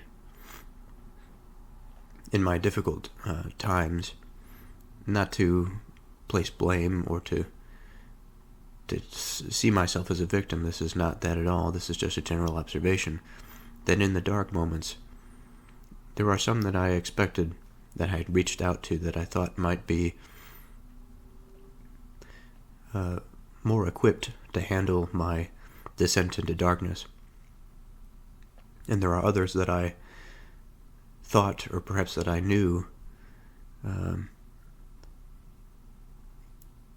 or that I didn't expect, would be there to recognize the darkness and ask and to approach me in a rather strange manner if things were okay, because they perhaps could sense the approaching darkness.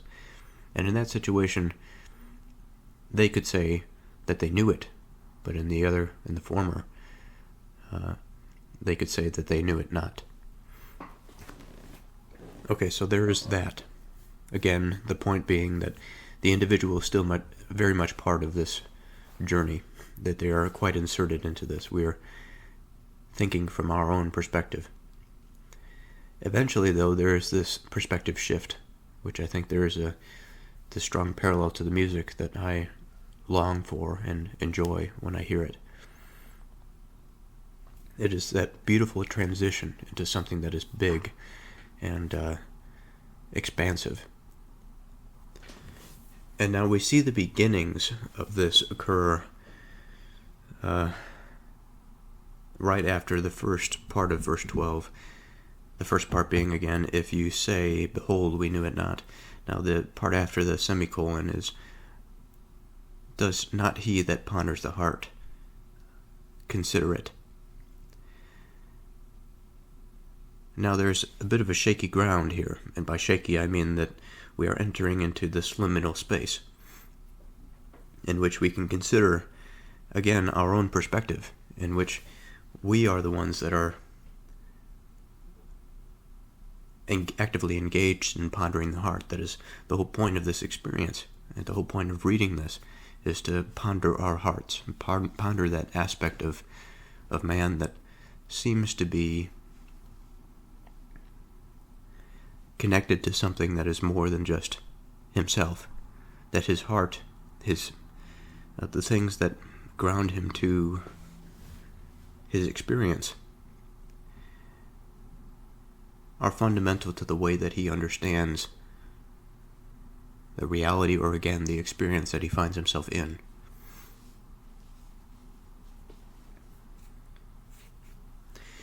And considering it is an interesting piece. But before I get there, before we do the sort of explicit interpretation, the other path here, and I think it's made more obvious when we get into the next line, but the obvious, or the other path here is to consider that which is outside of ourselves. It's this perspective shift into considering the divine perspective, because the He is us and also a bit of the divinity. And this is where I find myself so delighted by this verse, because I see a bit of it inside of me, but I understand that it is not me, in the sense that I am this individual, that I have this concept of self, and that I participate with the world in the way that I do. There are certain things that I value just because of the constraints that are placed on my will, like time, for example.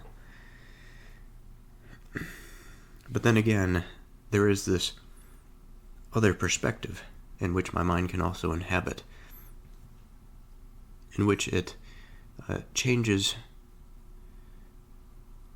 my constrained value set into something that is much broader, perhaps better, than what I want to say naturally feel, but I'm not sure if that's the correct way to say it, because there's something certainly natural about desiring, experiencing things given the level that we are able to experience. And the bit that I said about time, it's important because we don't have all of it. If we had all of it, I'm not sure if we would value it in the same way. But also, all the same, the more we value the self, I think the more that we value time. Now, the less that we value the self, perhaps the less that we value time, and perhaps more that we value experience. There's a lot of ways I think that we can shimmy through that brush, but all the same, to move back, again, to take that perspective shift, and to say that, well, now there's an aspect of this verse that is considering the divine's role, followed up by the, and he that keeps your soul, does not he know it? Okay, so now it's he who keeps my soul. Okay, well, I don't keep my soul. My soul is something that almost precedes the self. It is the base level of experience. It is the seat of my being. It is that operating system upon which the self is allowed to experience. It is the transition or perspective shift between that which is, or the totality of all that is, and then a sort of a hyper-focused, limited aspect of that totality, which is us. And that boundary is, I think, the soul. I think it is man's soul. Because it serves as the connection, but also, the facilitation of an individual, of a self that is fortunately or unfortunately limited, whatever.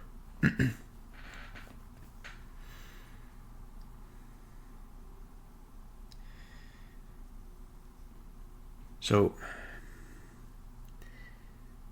as I consider it, there seems to be, the importance is very heavy on this perspective shift. And I was thinking just a moment ago about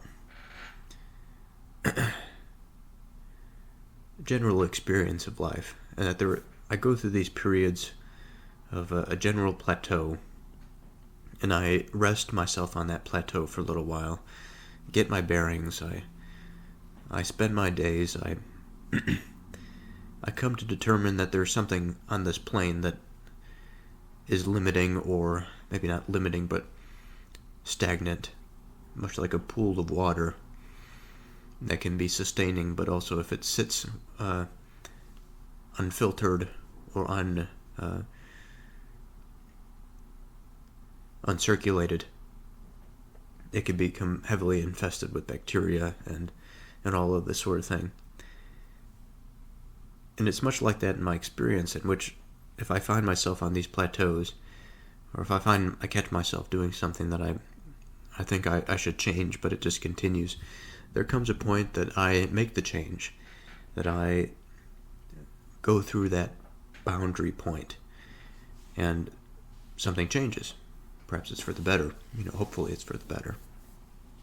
But it is through that experience and through the action of it that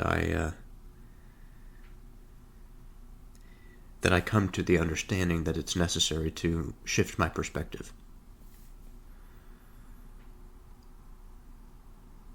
Now, as I say that, my mind is going through the fractalization of what that might mean, because of course here we're talking about considering ourselves involved in this story, and then the perspective shift is so large. Now we're considering the keeper of our own soul. And shall not he render to every man according to his works? It's okay, so this is where we're going, but I want to stop at, does not he that ponders the heart consider it? Because here, again, we're on the launch pad about to take off into that major perspective shift. So I suppose the question should be asked, if one is a ponderer of the heart, why would he consider those that are drawn to death? Or is it the case that it's not that he considers somebody else outside of him that is drawn to death, but he considers what it means to be drawn to death? And I think it is the latter in that scenario. So to the question, what is it about pondering the heart that leads one, not in a totalizing sense, but what leads one as a part of the journey of pondering the heart to think about being drawn towards death? And I've talked about what I think that means in a few different instances, but I think I'm going to go back into it again here and try to find a little bit more insights if there are any. And I'm sure that there are. First and foremost, let's talk about this word to ponder. So the components of this word, ponder, if we go back to Latin, we have pondus and ponderare. Pondus means weight, and the latter meaning to consider or to weigh something. Now, weight and to weigh something is quite different, but related. Now, from what I'm reading, that the word was derived in the concept of weighing something, both in the physical and also in the mental.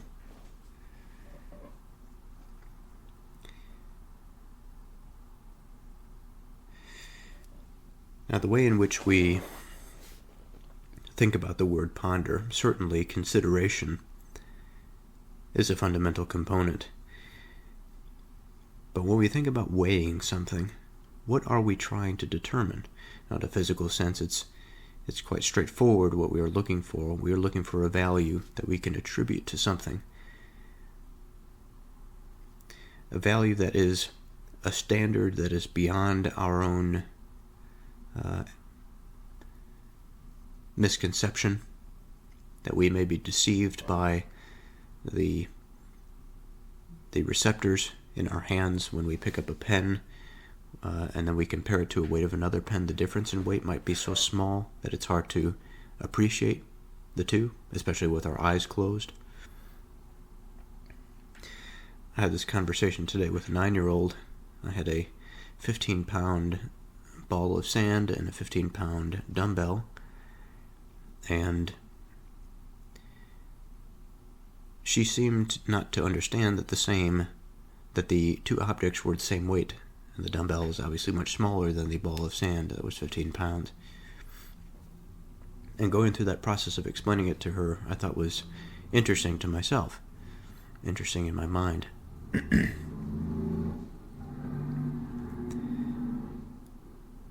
But there is something that is similar here in terms of all of us, all of our conceptions, especially when we get into things that are less physical and more psychological or conceptual. For the weighting mechanisms in this situation are not as precise as the physical weighting mechanisms. Now, I suppose that they are tied to it in some way. They must be. But it is not as direct. If I put a pen on the scale, it may say something about the pen, but my mind can think of all sorts of different uses for a pen. Now, sometimes there is one pen that may be good for one purpose and another for another purpose.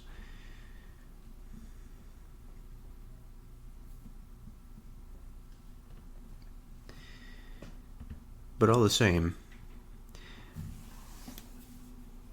the reason that I'm weighing this pen is to determine the weight of it. I'm trying to determine some quality. Now, can I say that weight is a quality? Now, certainly it is a quantity. I think I can say that weight is a quality, for what is a quality but a component of some identity? The quality of a pen, now it's almost a universal quality. It doesn't differentiate it from other objects, because all objects have some weight to it. Now, a pen has a particular form, but as soon as we introduce the form, then we solidify more its identity.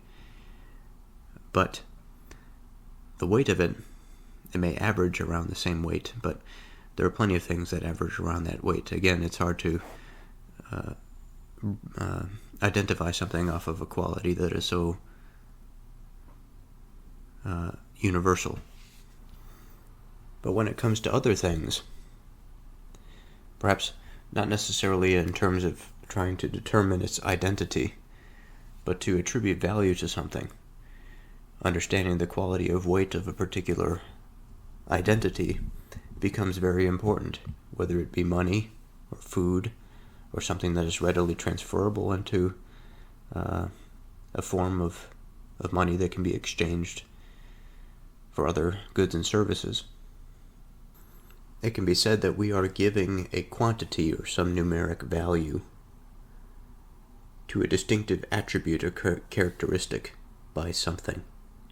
That would be its quality. And so if I put, for example, money, no, let's pick something else. Let's pick gold. Because I was going to say money like fiat money, but I think gold is a better example.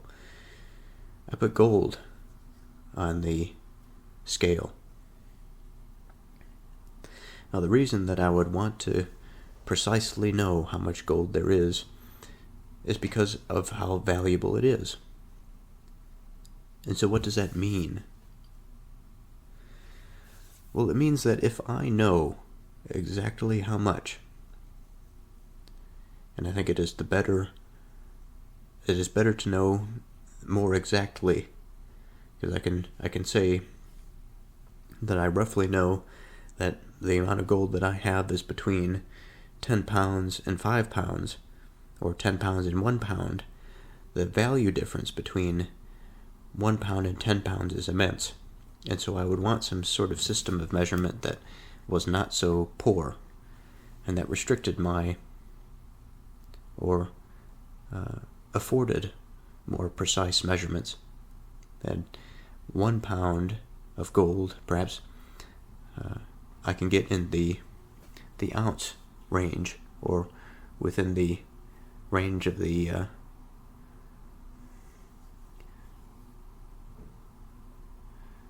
centigram or whatever.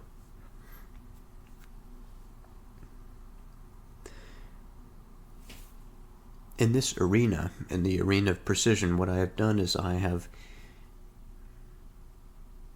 attributed a quantity to quality that really, I don't want to say the word precision again, but gives it something. It gives its identity some concreteness. And it's that within that concreteness that we have trust, that we have some aspect of understanding. We have strength, we can say, strength in knowing that what we have is of a certain weight, and then we can attribute to it, based on its precision, some value. Because if all of our measures and weights had some standard error of 10 pounds, then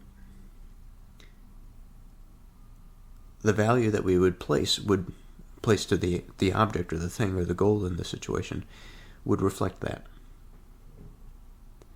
And it would be a bit unproductive and inefficient.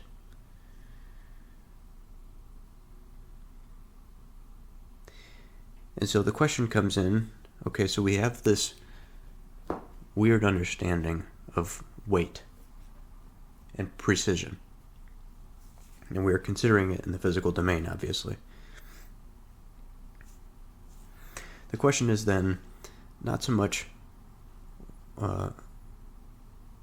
what it is, that we have a specific measurement, a specific quantification of a quality of a particular item or thing. Now, a specific quality, it would be like the density of an object. The densities differ between different objects. Weight, of course, differs between different sizes of objects, but not more fundamental to their nature, like the difference between the density of gold versus the density of cobalt, for example. And so in this situation, we're considering fundamental aspects of measurements or different dimensions, and also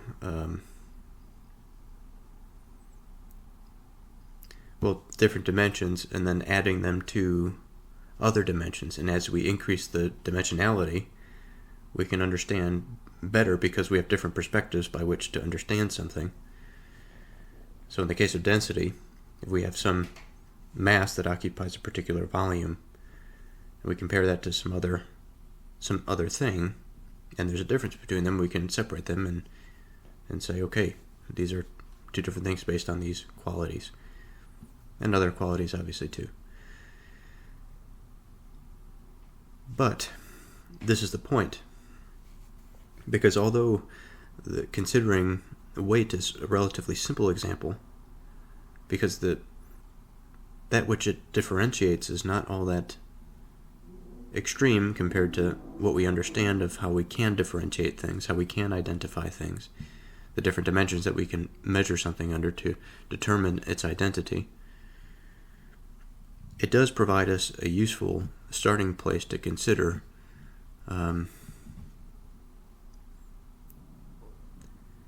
what it is that the analysis of qualities of things can provide us in a meaningful sense.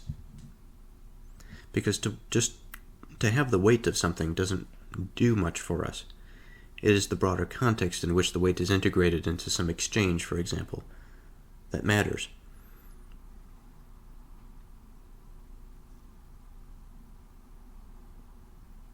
And so we are considering the weight of something. We are considering, and I don't want to make this a matter of precision because I think it's easily confused in my mind. Precision is important, I think, for the greater identification of something. But it is not necessarily the key element or the whole purpose for why we are measuring something. The purpose is different. The precision is a prerequisite for a more refined purpose.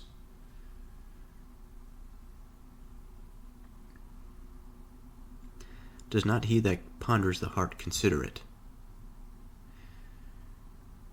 So back to this word to ponder. How strange that we have the word ponder and we also have the word consider here. So I will quickly mention that today is a new day. So I mentioned that it's interesting that the word ponder and consider are both used in this verse. I think that there is a relationship between the two words, no doubt, but perhaps a fundamental difference that is important to outline. As I've said, to ponder something is to weigh something, but it is to weigh something within the mind. Now, to consider something is to think about something in great detail,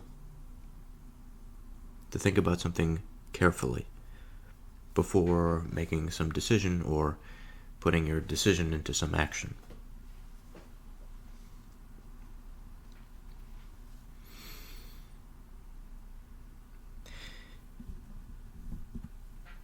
And so thinking about this, considering this,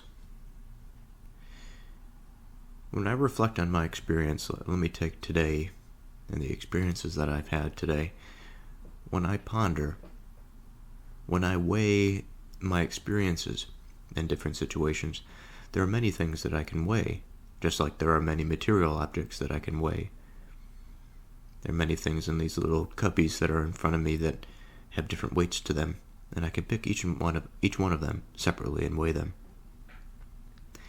In a like manner, if I look into a similar parallel into the cubbies of my day, in my memory, there are plenty of things in which I could weigh almost in a similar manner,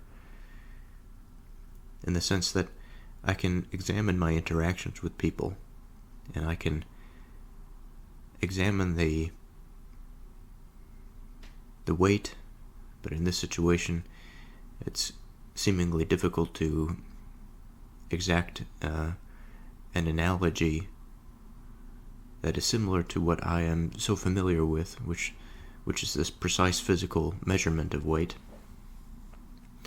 But in the ponderings, within the weighing of experiences, of dilemmas within the mind, this weight, it occupies a unit, perhaps not dissimilar, because there is seemingly a force of gravity that comes down on it. There is some judgment that comes down on it, whether it be, and my apologies, I just came off watching or listening to a podcast, somewhat of a debate between a materialist and a spiritualist, maybe. But my mind is bouncing back and forth between a few different thoughts, and the weight within the mind, it's an interesting thing, this judgment. Certainly one has to make the commitment, the faith to something being an external judge, perhaps. Much like the force of gravity is external. It is not something that, because we can see and because we can experience that it exists, but rather that there is a force of gravity that acts on us that allows us to be able to weigh objects with some relative consistency because of the Earth's pull, because of its steady mass. In a like manner, this pull of mind, I would not wish to attribute it to just some selfish adaptation, but rather a quality or a feature that comes down and affects those that participate in the sphere of consciousness, of awareness, perhaps. And because of this judgment, this force, this gravity-like force,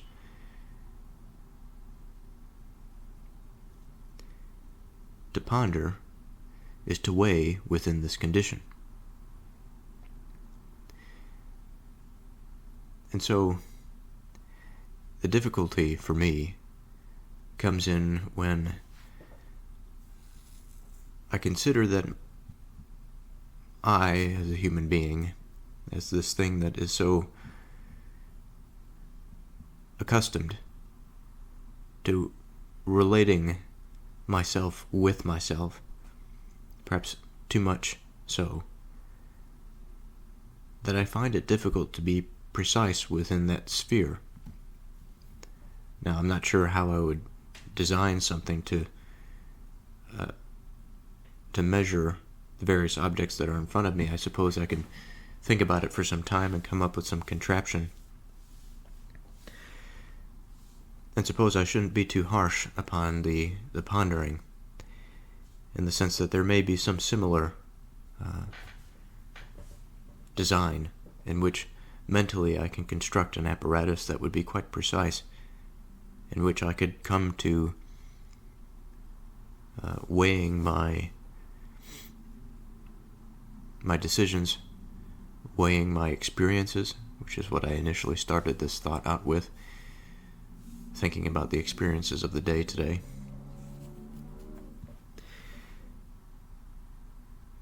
And in this situation, even though,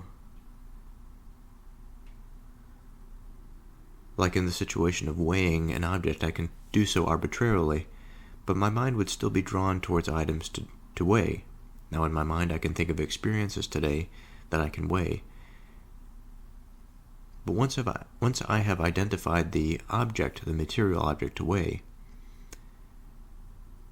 I have committed to that object or that experience. And I think that there is, within the material object, there is something that gravitates me towards it. It could be truly random, but that randomness can be controlled for. The subject, the I think is interested on some level of the various objects that I can weigh. Likewise, when I think about my experiences, there are certain ones that pop up more than others. And I work in a profession in which I have regular intervals in which I can examine different experiences. Almost like meetings throughout the day, except they're not really meetings. Scheduled interactions, perhaps. And each one of these scheduled interactions has a memory, especially given that it was today. I have all of them quite fresh. But there are some that stand out more than others. I can identify two immediately, and it would take me some time to find the others. And what I'm asking myself now is, where is this process of weighing? Is it in the identification of the events or the experiences? Well, perhaps not, because just because I identify in front of me the remote or the Sharpie, it is not my identification of the material objects that causes me to understand their weight.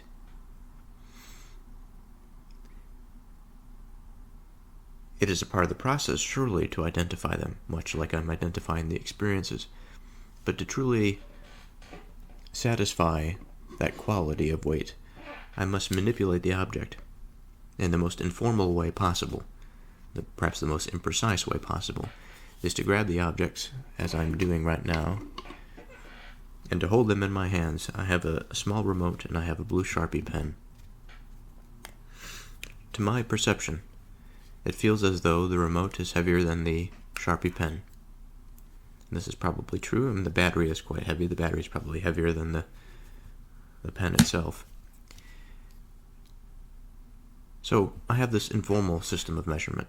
Perhaps I could design something more sophisticated down the road to do so, or I can buy something that somebody has designed. And so when I go to the pondering, when I go to my mind, I identify the experience. I draw it to me. There's an experience in the morning and an experience in the afternoon that I can remember. So what does it mean? I can't use my hands like I'm doing with the remote and this pen to weigh them in this way. But I can, through the combination of my perceptive organs and the integration of the experience into some purposeful whole. This is quite a sophisticated interaction that I'm dealing with. It's much more sophisticated than the way in which I'm interacting with these objects right now. I find within the amalgam of all of the information, visual, auditory, tactile, all of these different perceptions, and the vast amount of information that I take in, I produce, much like I produce a map in my mind of determining which object is heavier than the other. I produce in my mind a map of the experience, about how the experience went. And since I had started this reflection thinking about the force of gravity and the paralleled force of judgment, I consider my perceptual experience, maybe I should put it differently, I consider my sort of, in aggregate, my unified experience of many, many, many, perhaps I can say orders of magnitude greater amounts of information into something that is a quality that is much more than weight. It includes plenty of dimensions. I mentioned earlier the difference between weight and density. That density would be something that's more qualifying than just weight alone.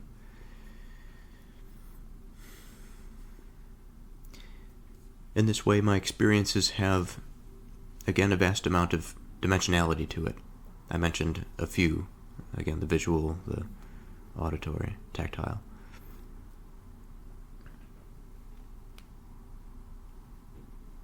And so when I ponder, I have come to some weight.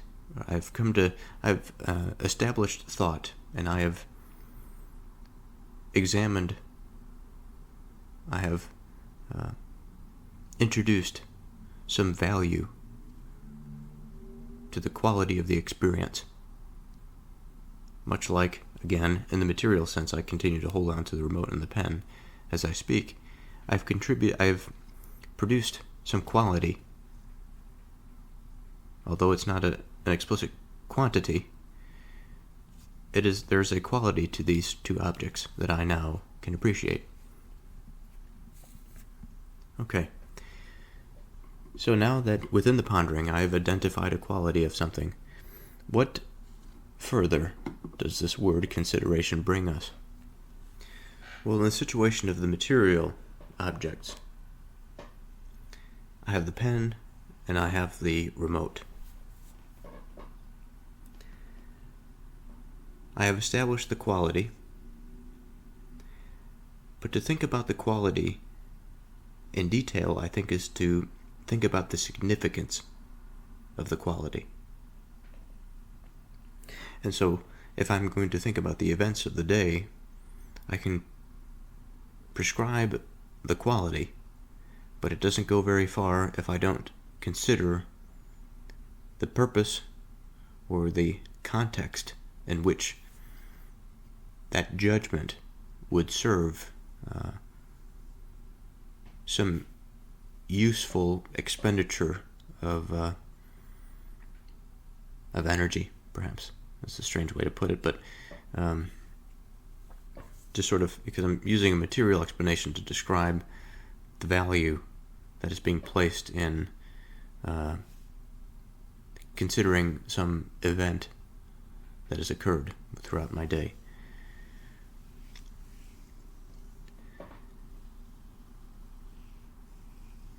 Does not he that ponders the heart consider it? Okay, so now we're full of analogies, full to the brim of analogies. Let's consider this specific verse. Does not he that ponders the heart consider it? What does it mean to ponder the heart? The heart is something that I've referred to as a perceptual organ. It is an aspect of mind. It is something that is intimately linked, because it is a part of mind, to our reason, but it can't be necessarily called our reason. For whatever purpose, for whatever material purpose that we have a heart, it is not really the point of this discussion. Our heart is something that is quite fundamental to our experience. It is the seat of our desires and our emotions. It has a degree of agency and a will of its own. Of this I've discussed before. In a way, I have considered this to be a bit primitive, but also facilitatory. Primitive in the sense that it can warn us before our reason understands why the body is being activated, the sort of fight or flight situation. Sophisticated and facilitatory in the sense that our feelings can identify top-down imagery quite well, and then it opens the door for the flood of reason to come in and to fill in spaces for which we can rationalize something, perhaps. We can give some cause or some sequence to.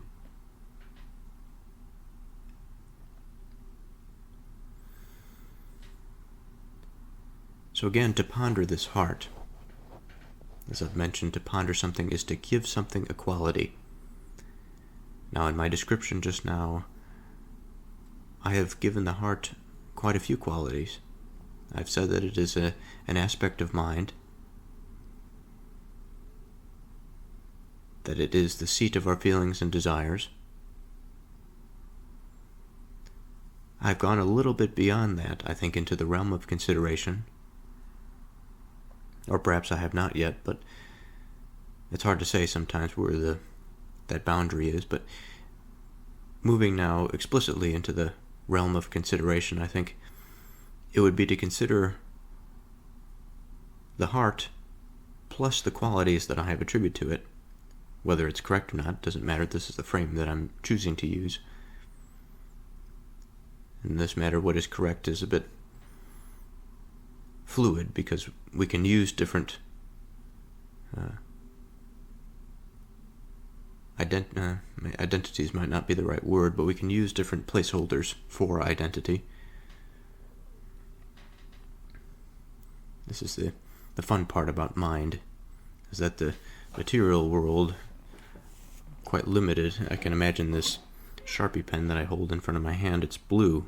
I can tell by the end point and the cap. I can't just sort of all of a sudden attribute redness to the pen. It's concrete. There's nothing I can do about it. Of course, I can go about procuring one.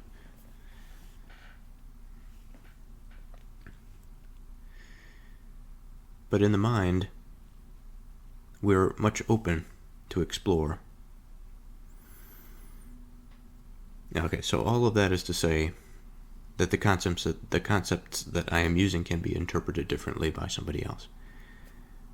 But nonetheless, I have to move forward with this in order to maintain continuity. And so moving back to consideration. Consideration is to think carefully about the place of our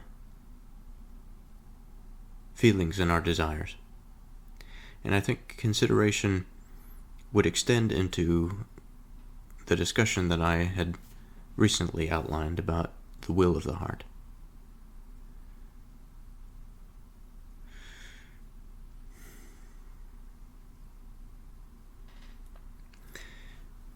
But also, I think consideration of the heart would be involved in reflecting on the nature of my feelings and desires given an experience that I had this morning, for example, an interaction that I had with another person.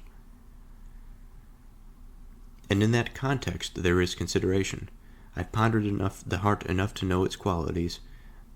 Since I have its qualities, I can use those qualities to consider it.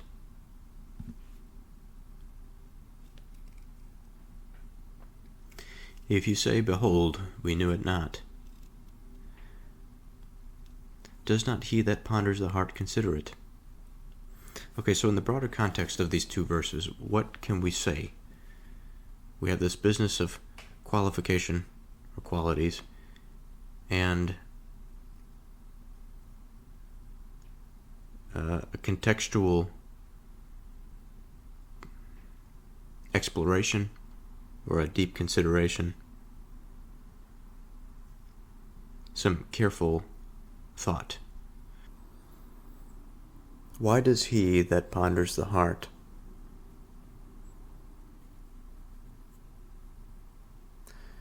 why does he that consider it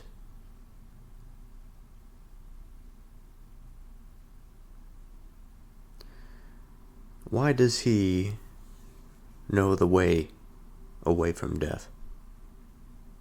Not necessarily away from death, perhaps, but know the way away from a premature death, or a death that he can avoid consciously. And the death here extends a little bit more than just the physical death, I think. Just like this weight that I discussed extends more than just the material. In the conscious domain, in the domain of mind,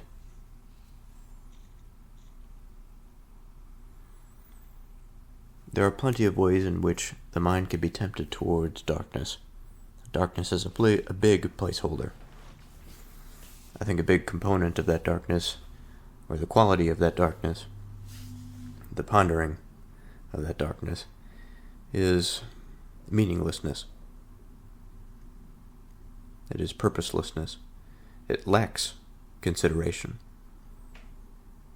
In order for one to ponder and to consider something, I think it is to move towards something, to move towards qualities, to move towards perspective and contextual relatedness. To be drawn to death is the opposite. It is to destroy qualities. It is to break them down. It is to reduce relationships between things so that they are more difficult to identify. To approach an end is to break down the identity. In the physical sense, of course, it is the death of the body. The cells don't regenerate. The mind ceases to be, ceases to continue to think. And of course, the mind can find itself in a situation where it puts the physical body on the road to death. We see plenty of that these days in the United States. People eat themselves into a state of health that is marching them towards their graves prematurely.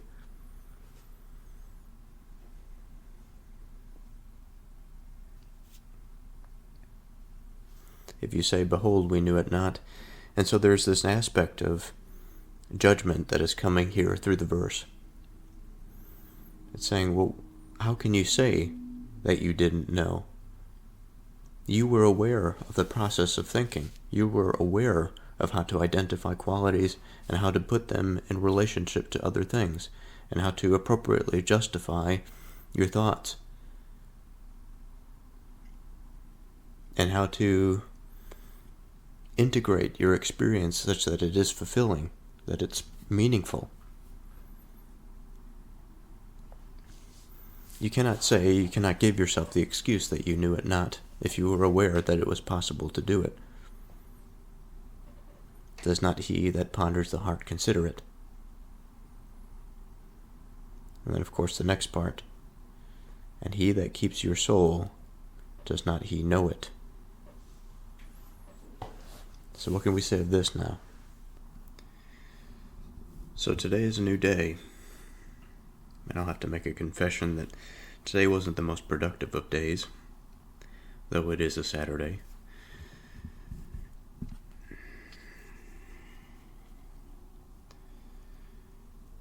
And it's difficult. It's difficult to go through the week, a particularly busy week, and then to desire a certain type of leisure, and yet all the while knowing and understanding that the type of leisure that is desired is not something that will be sustaining, the type of rest that I feel that I will obtain from a certain type of leisure will just not be there. And now what I mean by that is a sort of lazy type of leisure. It is the type of leisure in which I am engaged in little to no thought, but my mind is preoccupied. It is preoccupied by superficial things that have no meaning. Watching television, I would say, is one of these potentials, but I don't have television, cable, or otherwise. I spent some time today, it's not always the case, but I spent some time today browsing YouTube. And every once in a while, I'll find myself on this kick of generally unproductive behavior. Now, there are a lot of things on YouTube. There are a lot of useful things that one can engage in, useful discussions to listen to. And then there are plenty of other things, I think, of YouTube shorts here that really are designed to capture attention and to give it that short burst of dopamine, that hit that we continue to come back to and to desire. And I spent much more time than I wish to admit involved in this type of behavior today.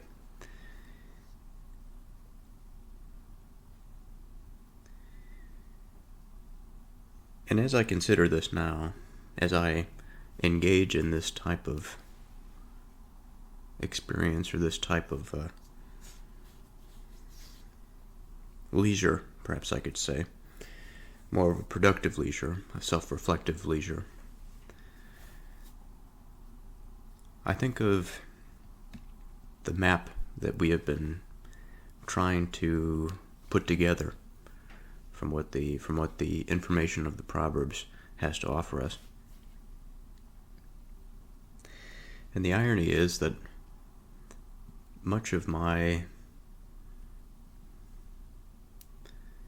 behavior today, I think, reflects the warnings that are seen in the Proverbs.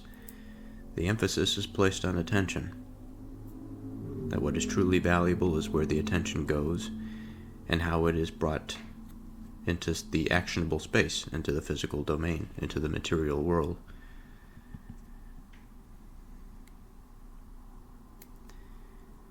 And so this is my confession. It is to say that I have not lived up to my potential. Now I wish to change that a bit here by participating in this reflection on the Proverbs.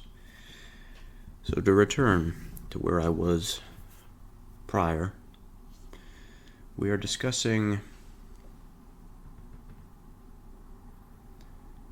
verse 12. The particular part of verse 12 is, "He that keeps your soul, does not he know it?" And so again, I would like to recall that we are at that transition point between potentially thinking about our own participation, our own role, not only in our own lives, but also in the lives of others, about being aware, of what it means to be drawn to death, and about what it means to be ready to be slain.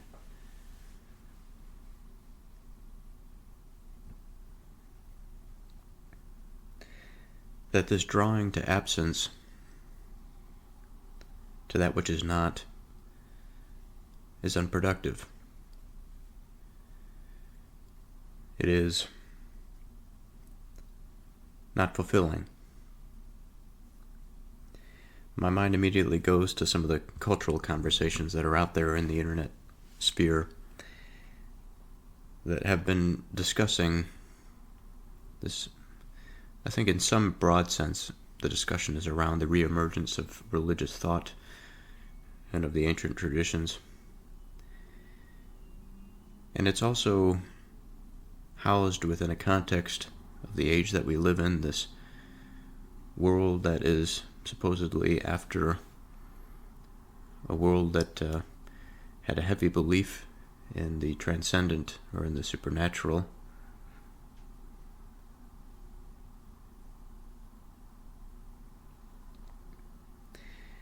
And I find myself dissatisfied just as much as I'm dissatisfied with discussions on free will, intellectual discussions on free will.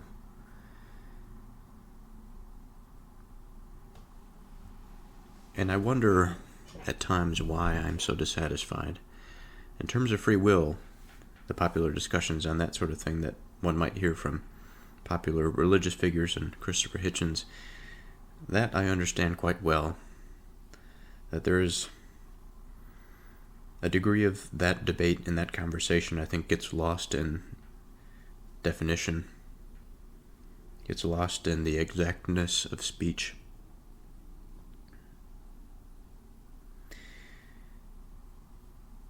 And I think that there is an element about this new conversation, about the physical domain of the religious, about the physical resurrection of Christ, for example, and the evidence for that.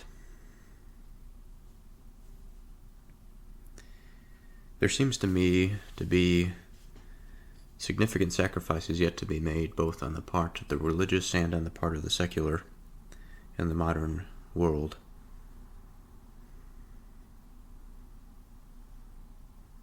And I always like to mention in these sorts of discussions that at the backdrop to these discussions is the emergence of artificial intelligence.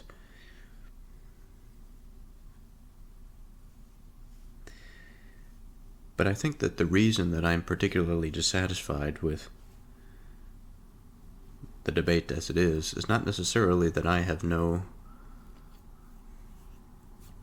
questions about the belief that the Bible is offering me. It is not as though that I am without uncertainty. It is not as though that I will come away from my studies without significant questions that are left unanswered.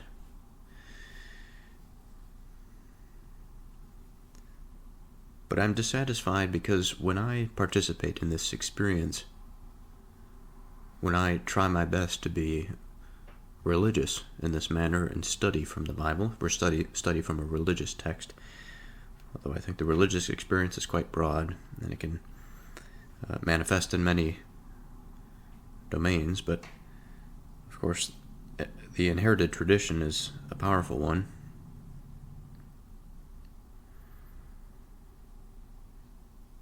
I find myself dissatisfied at the contrarianism of the modern day. And it's not to say that a contrary opinion or some argument that is meant to test my own is negative. I think that's quite positive, but it's the sort of being of contrarianism, the mode of being antagonistic for the sake of antagonism. And that even, or perhaps I should say that I have yet to see very productive conversations between the secular and the religious. And I think at this time it's fundamental for us to have it. It's important that we both make strong concessions, strong sacrifices, and enter into a different type of relationship, a productive relationship. And what I try to do here, when I'm speaking into this microphone, mostly because I struggle with my experience, because I have just as all of us have personal difficulties, insecurities perhaps, problems that must be worked through. And I don't say this to say that it is negative. I think problems are good to have. Attempting to find solutions to our problems gives us something to do. It gives us purpose, meaning, even though that they may be challenging. It is not that the challenge ought to dissuade us, but rather the challenge that ought to excite us.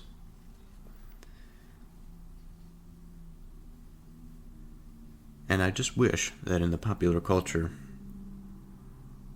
we were more excited about the cognitive domain and the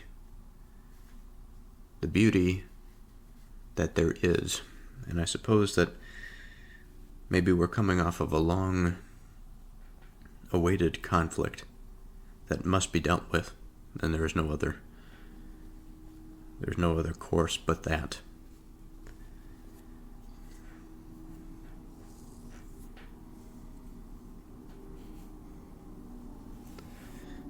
But all the same, this is sort of my lament over the situation. And I suppose that thought arose because as we enter into this liminal space, as we transition out of thinking about the self and the self's role in drawing ourselves away from absence, or the death of mind, or the death of experience, the death of the physical body, and into something that is more productive, into something that is higher, into something that is beyond the self, or the immediate conception of the self.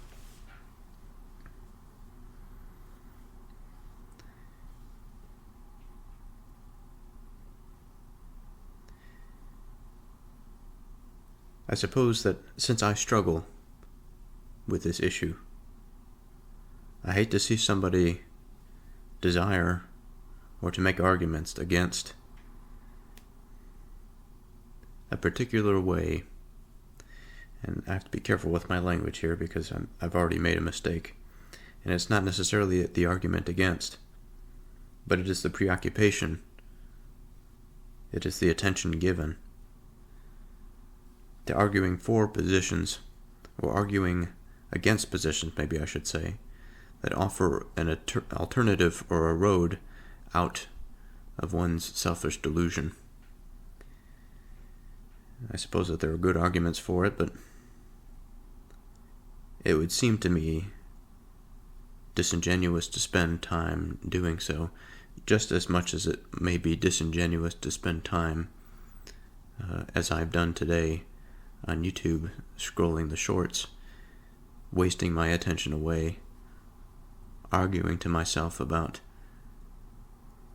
what's worthwhile and the effort that I must put forth to actually accomplish something that's meaningful, so I don't feel like this addict scrolling through the information abyss. But when I sit here in this chair and I start to consider the productive manner, all of that seems to go away. He that keeps your soul, does he not know it?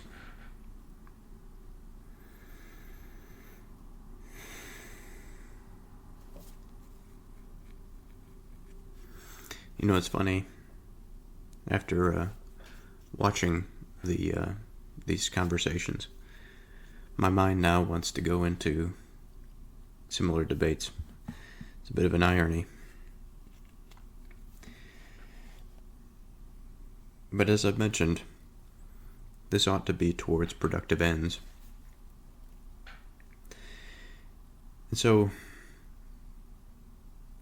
this word, he, what does it refer to? Of course, the low-hanging fruit here is to say that it refers to God. It refers to something transcendent, outside of us.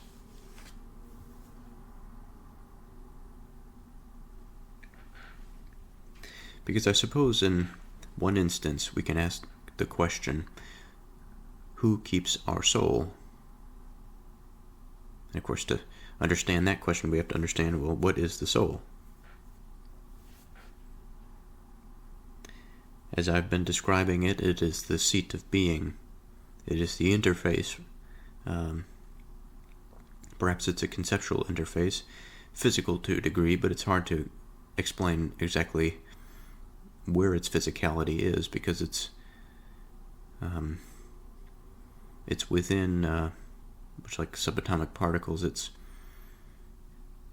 hard to understand exactly where it is. We can roughly say it's in the brain, but it's within the different interactions within the cells. I suppose at some level we would be able to exactly understand it, but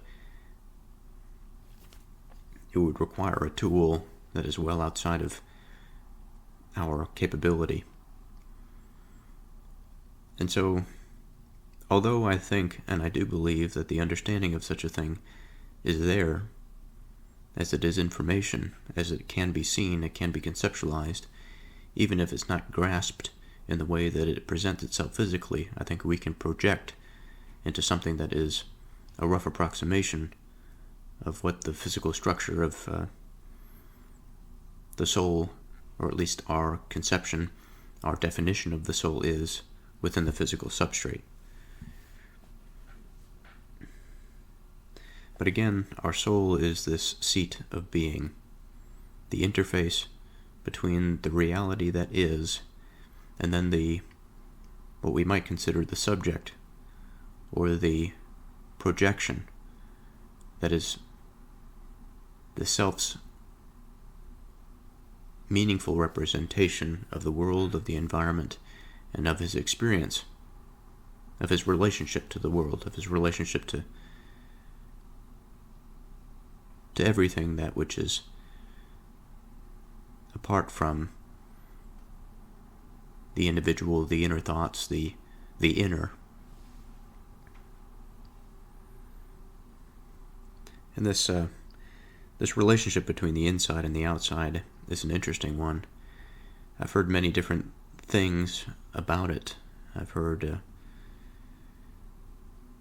explanations of it, explanations for which I've tried to take and to integrate into my own conceptual mapping or intellectual mapping.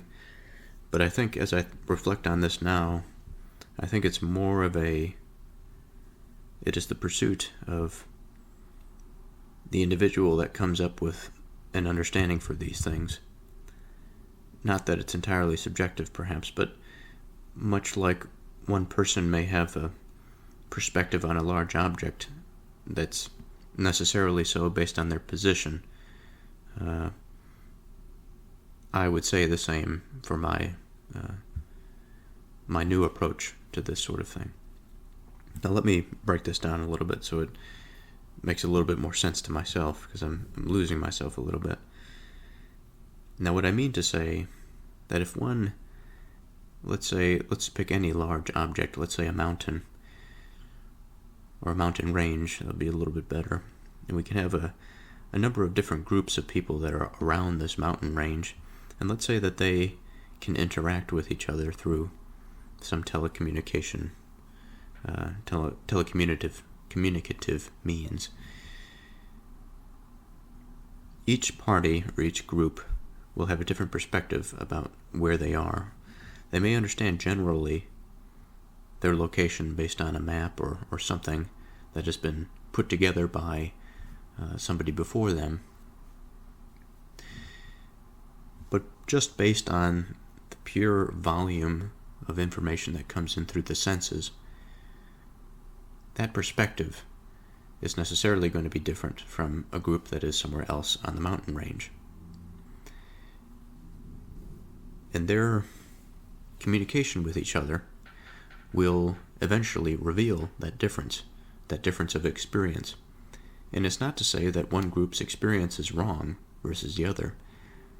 They are interfacing with this broader mountain range, or the mountain range is sort of a parallel to physical reality in this situation, that all of us seemingly have shared shared experiences, perhaps, identification of things, of experiences that are quite common. And yet we all occupy a different space in this mountain range, even within the house that I live in, within the family that I'm a part of. Although we are quite entombed with what our lives are like, each other's lives are like, it is not the case that any one of us truly understands what it means to be the individual who is walking a particular path.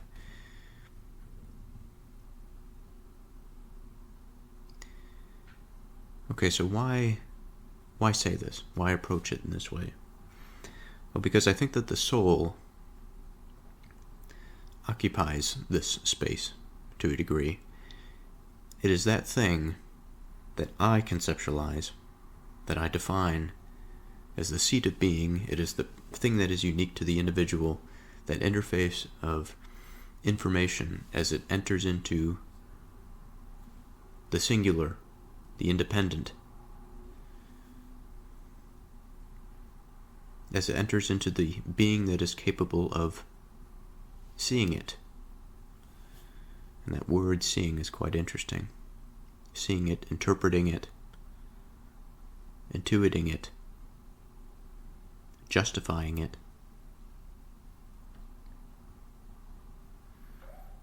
The soul is a broad general ability, I would say. Ability and seat, as I keep saying, the seat of being.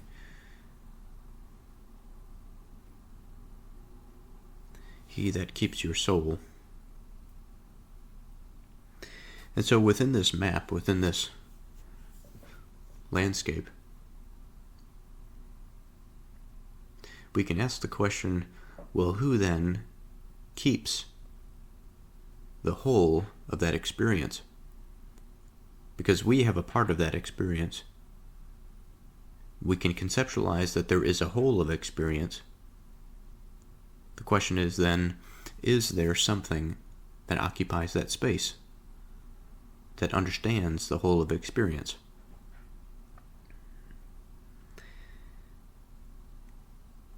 In the religious context, or more specifically in the monotheistic context, then yes, there is something that is there that integrates all of the experience.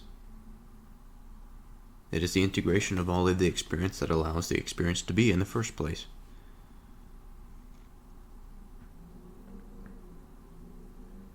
Much of it interrelated, surely. And here I think I'm flirting a little bit with this pantheistic idea that is coming to me through this verse. But I will stick with the monotheistic. I will stick with, much like we experience the unification of experience in the limited individual, we scale this up into the broad experience, into the singular, whatever that means. We have our own experiential idea of what the individual is, that I'm sure has changed throughout the ages, as we have changed, as we have evolved, as our minds have evolved. Ourselves have become different, surely. The way in which we interface with the world has become different. We may be human, but I think there is something to be said about our culture and about the philosophies and ways of being that bring about a particular mind. And over time, how this practice and this participation can change the mind. Much like in one particular lifetime, an individual that participates in a particular occupation can change the body.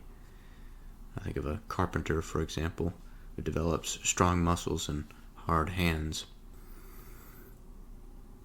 But nonetheless, for this statement, I think, to work, when we say that he that keeps your soul, does not he know it? The keeper of the soul, the keeper of being, must necessarily have an experience that is somewhat similar, I think, in the way that I have described it. Being experiential, knowing, aware, and then unified in some way at the top, taking in information and synthesizing it.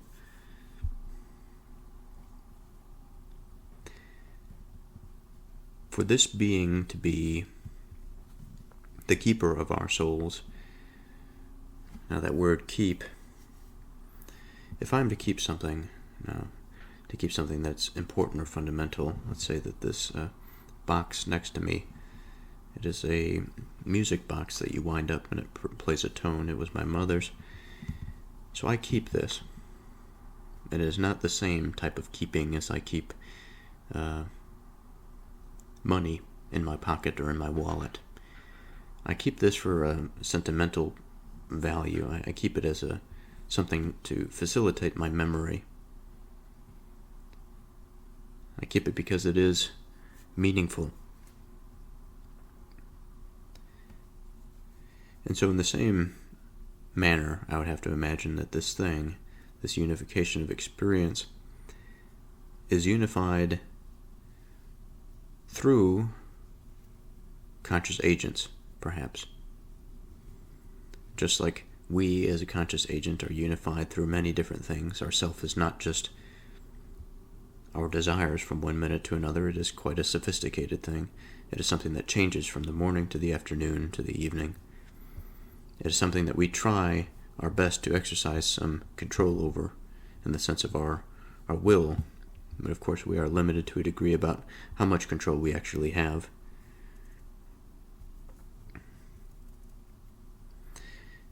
And I think that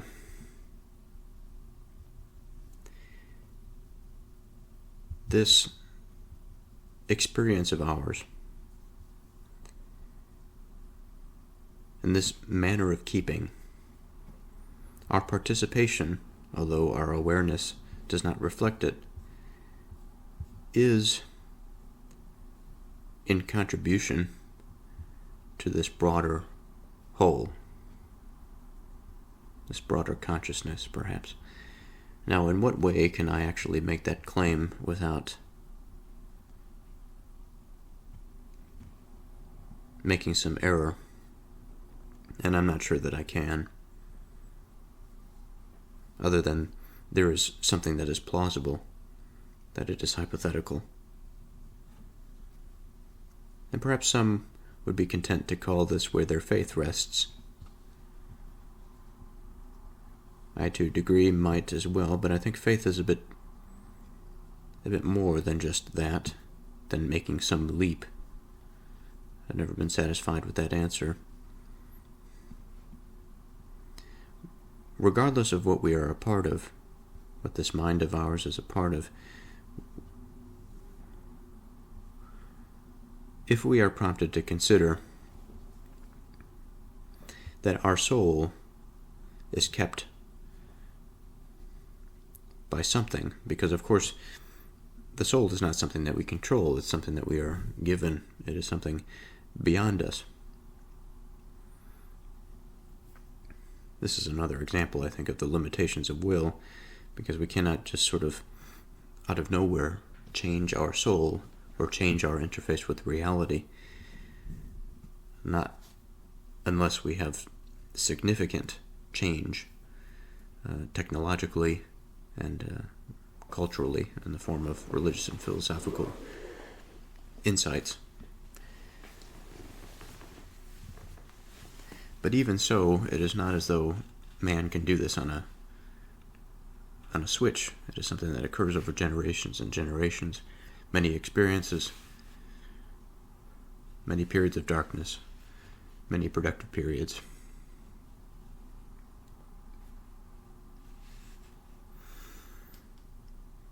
And so regardless of what the broader picture is that I have difficulty seeing but can find many different avenues to reflect on and to consider, the concept of our soul being kept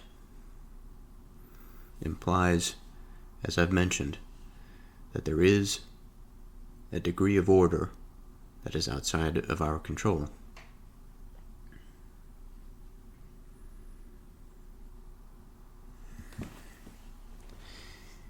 And at the very least, this order that is outside of our control, there is an aspect of knowing to it. There's an aspect of organization and forwardness, of replication, of continuation, of creation, and of destruction. That this is something that is continually unfolding.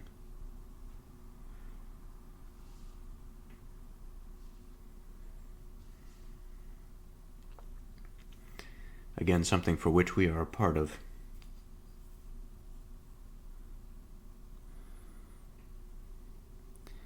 And the process, again, regardless of the way in which we may consider it to be an agent, I saw among my unfortunate inattentiveness through YouTube Shorts, I did see an interesting one about a deep-sea creature at the bottom of the ocean that I have no idea how this thing was even a creature, but it had long tentacle-like things with hair-like projections. It kind of looked like a starfish, but very fluid in manner. It could crawl, it could swim. I had a hard time identifying where the intelligent aspect would be, but it has a degree of agency, It is not just, I guess we could say a plant has a degree of agency too, but it sort of looked like a plant, but yet it's an animal. Its agency much more relatable than that of a plant. And I mention it just to say that an experience as foreign as that makes me consider an experience that is just as foreign, if not greater, than ours. That floats through, maybe float is the wrong word, but exists through and between us. Again, this thing that encapsulates everything.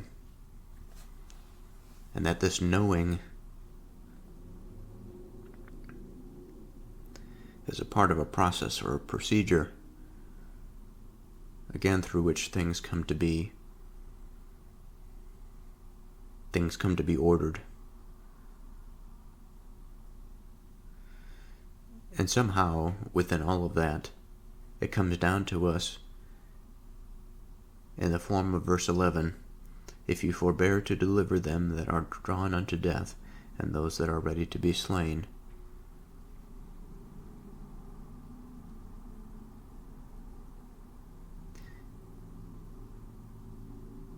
If we do so,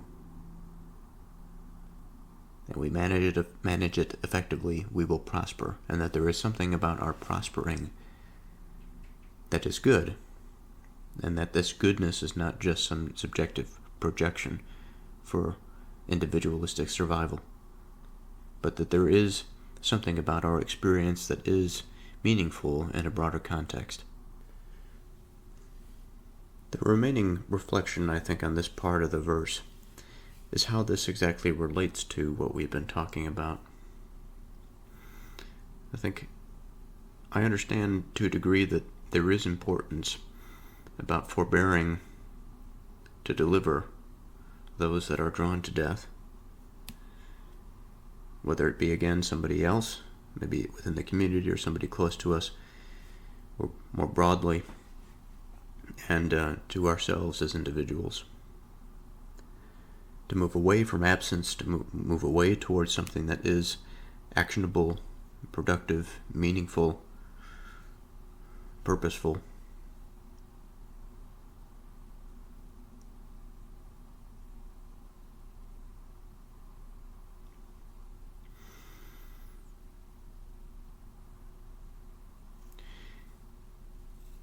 And also the danger that presents from saying that we knew it not, perhaps either when we did or when we just when we ought to have known better that we had the faculties to do so, but we chose not to.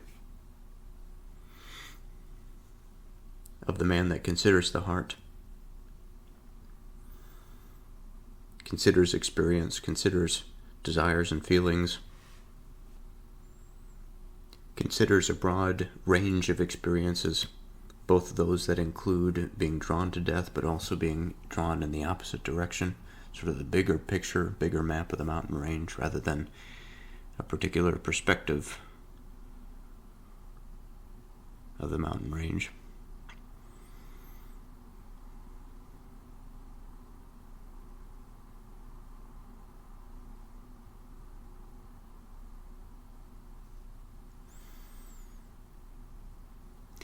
And then also beyond us, this is sort of an appeal to everybody, an appeal to beyond.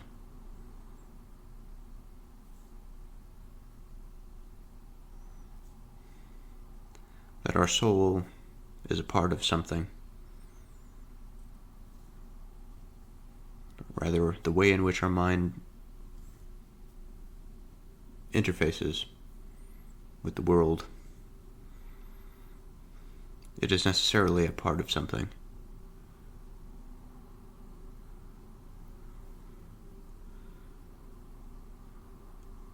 It is a part of a broad kingdom that reflects on pattern and ways of being, both in terms of the agent and also in terms of the larger arena that the agent plays within.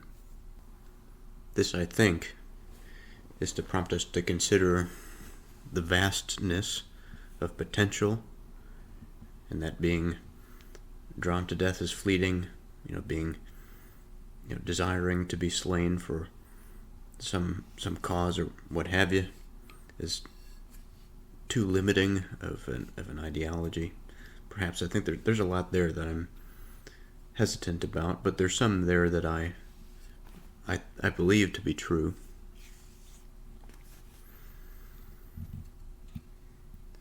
Now, of what I believe to be true, there is a desire, I think, in the fatigued mind and in the mind of desperation that wishes for their experience to be meaningful up to the point of death, and even to the point of death, in which their death would be the most meaningful thing that they've ever done.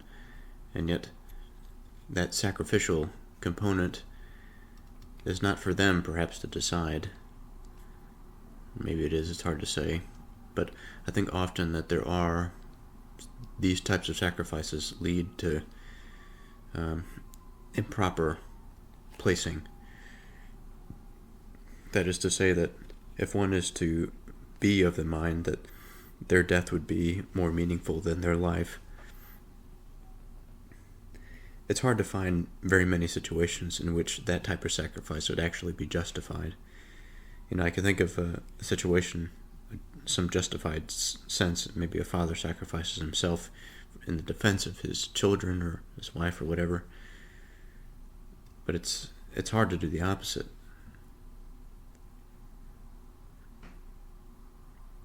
I have to wonder why. I suppose I'll come back to that in time.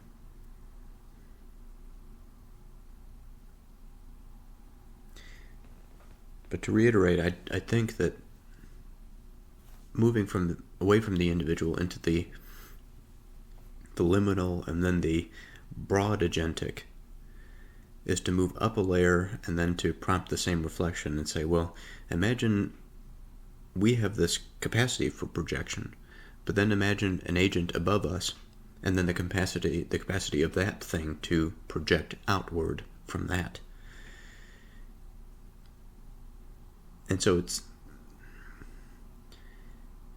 of course, this is the Proverbs. This is the heart of the Proverbs. The bread is within our interpretation. It is finding the goodness that broad reflection would afford us, because we are being asked to consider that moving somebody away from absence is a good thing. But it is not necessarily saying why it's a good thing. It is just saying that there's a lot of potential out there. You might as well reconsider. Shall not he render to every man according to his works? So, okay, we have a better direction. Render. That's an interesting word to use, especially in the modern context when we're fastly going digital. To render something is to bring it into focus, to bring it into awareness, to bring it into the landscape.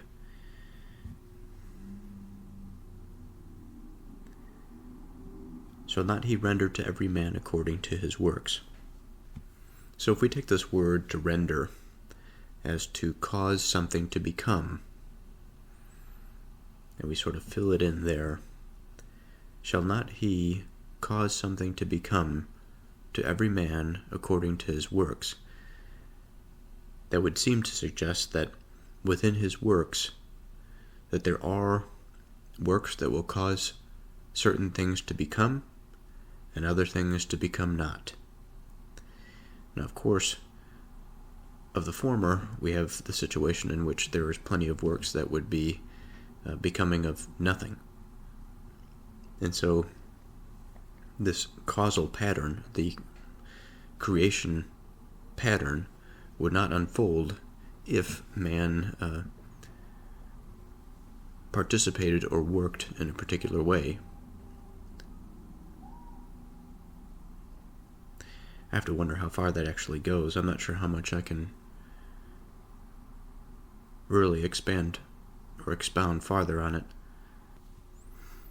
So I think I'm going to end this episode here and continue next time with verse 13.